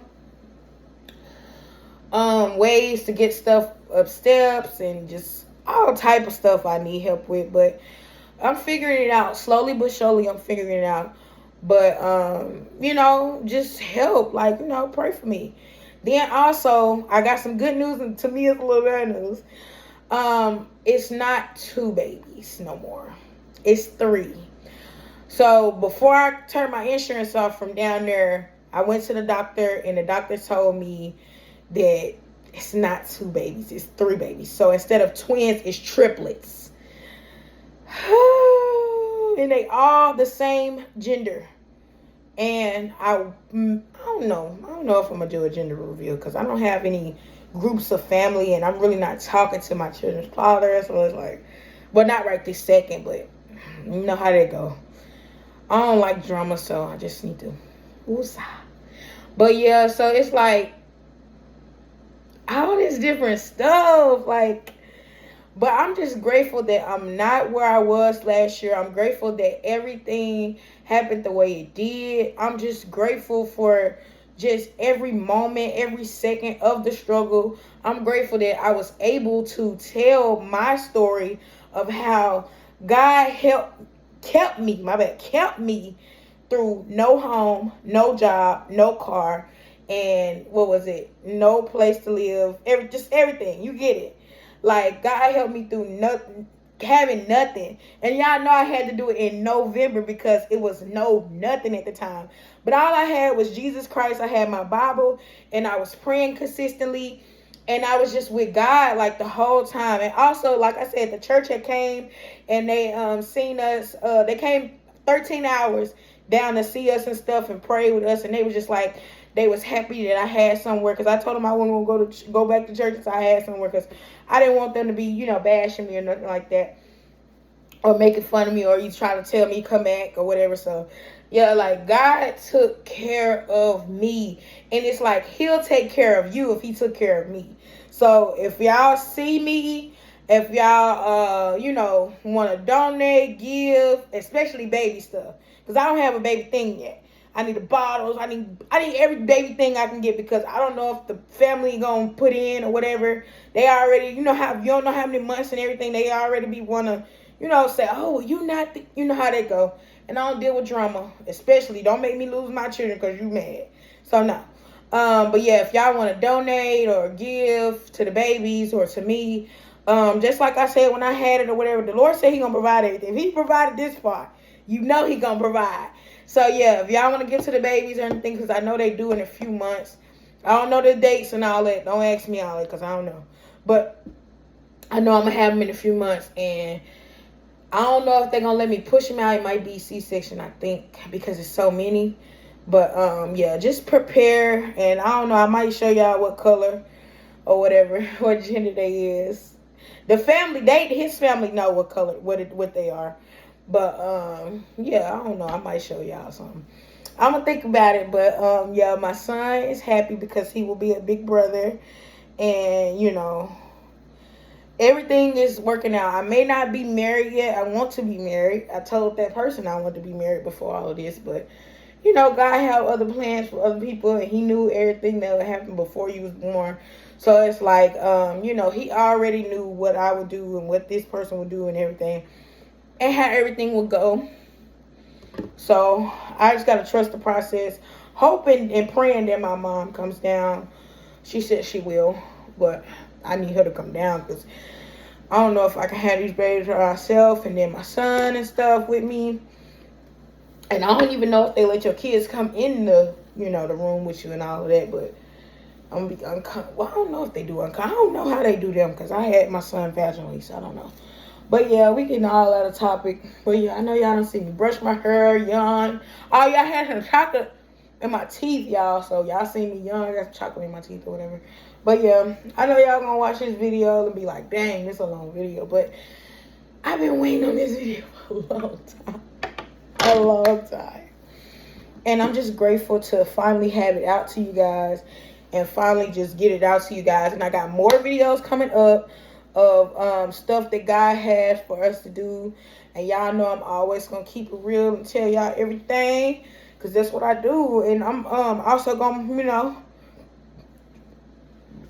mad is, and I'm gonna be like, but thank y'all so much, Life in Christ.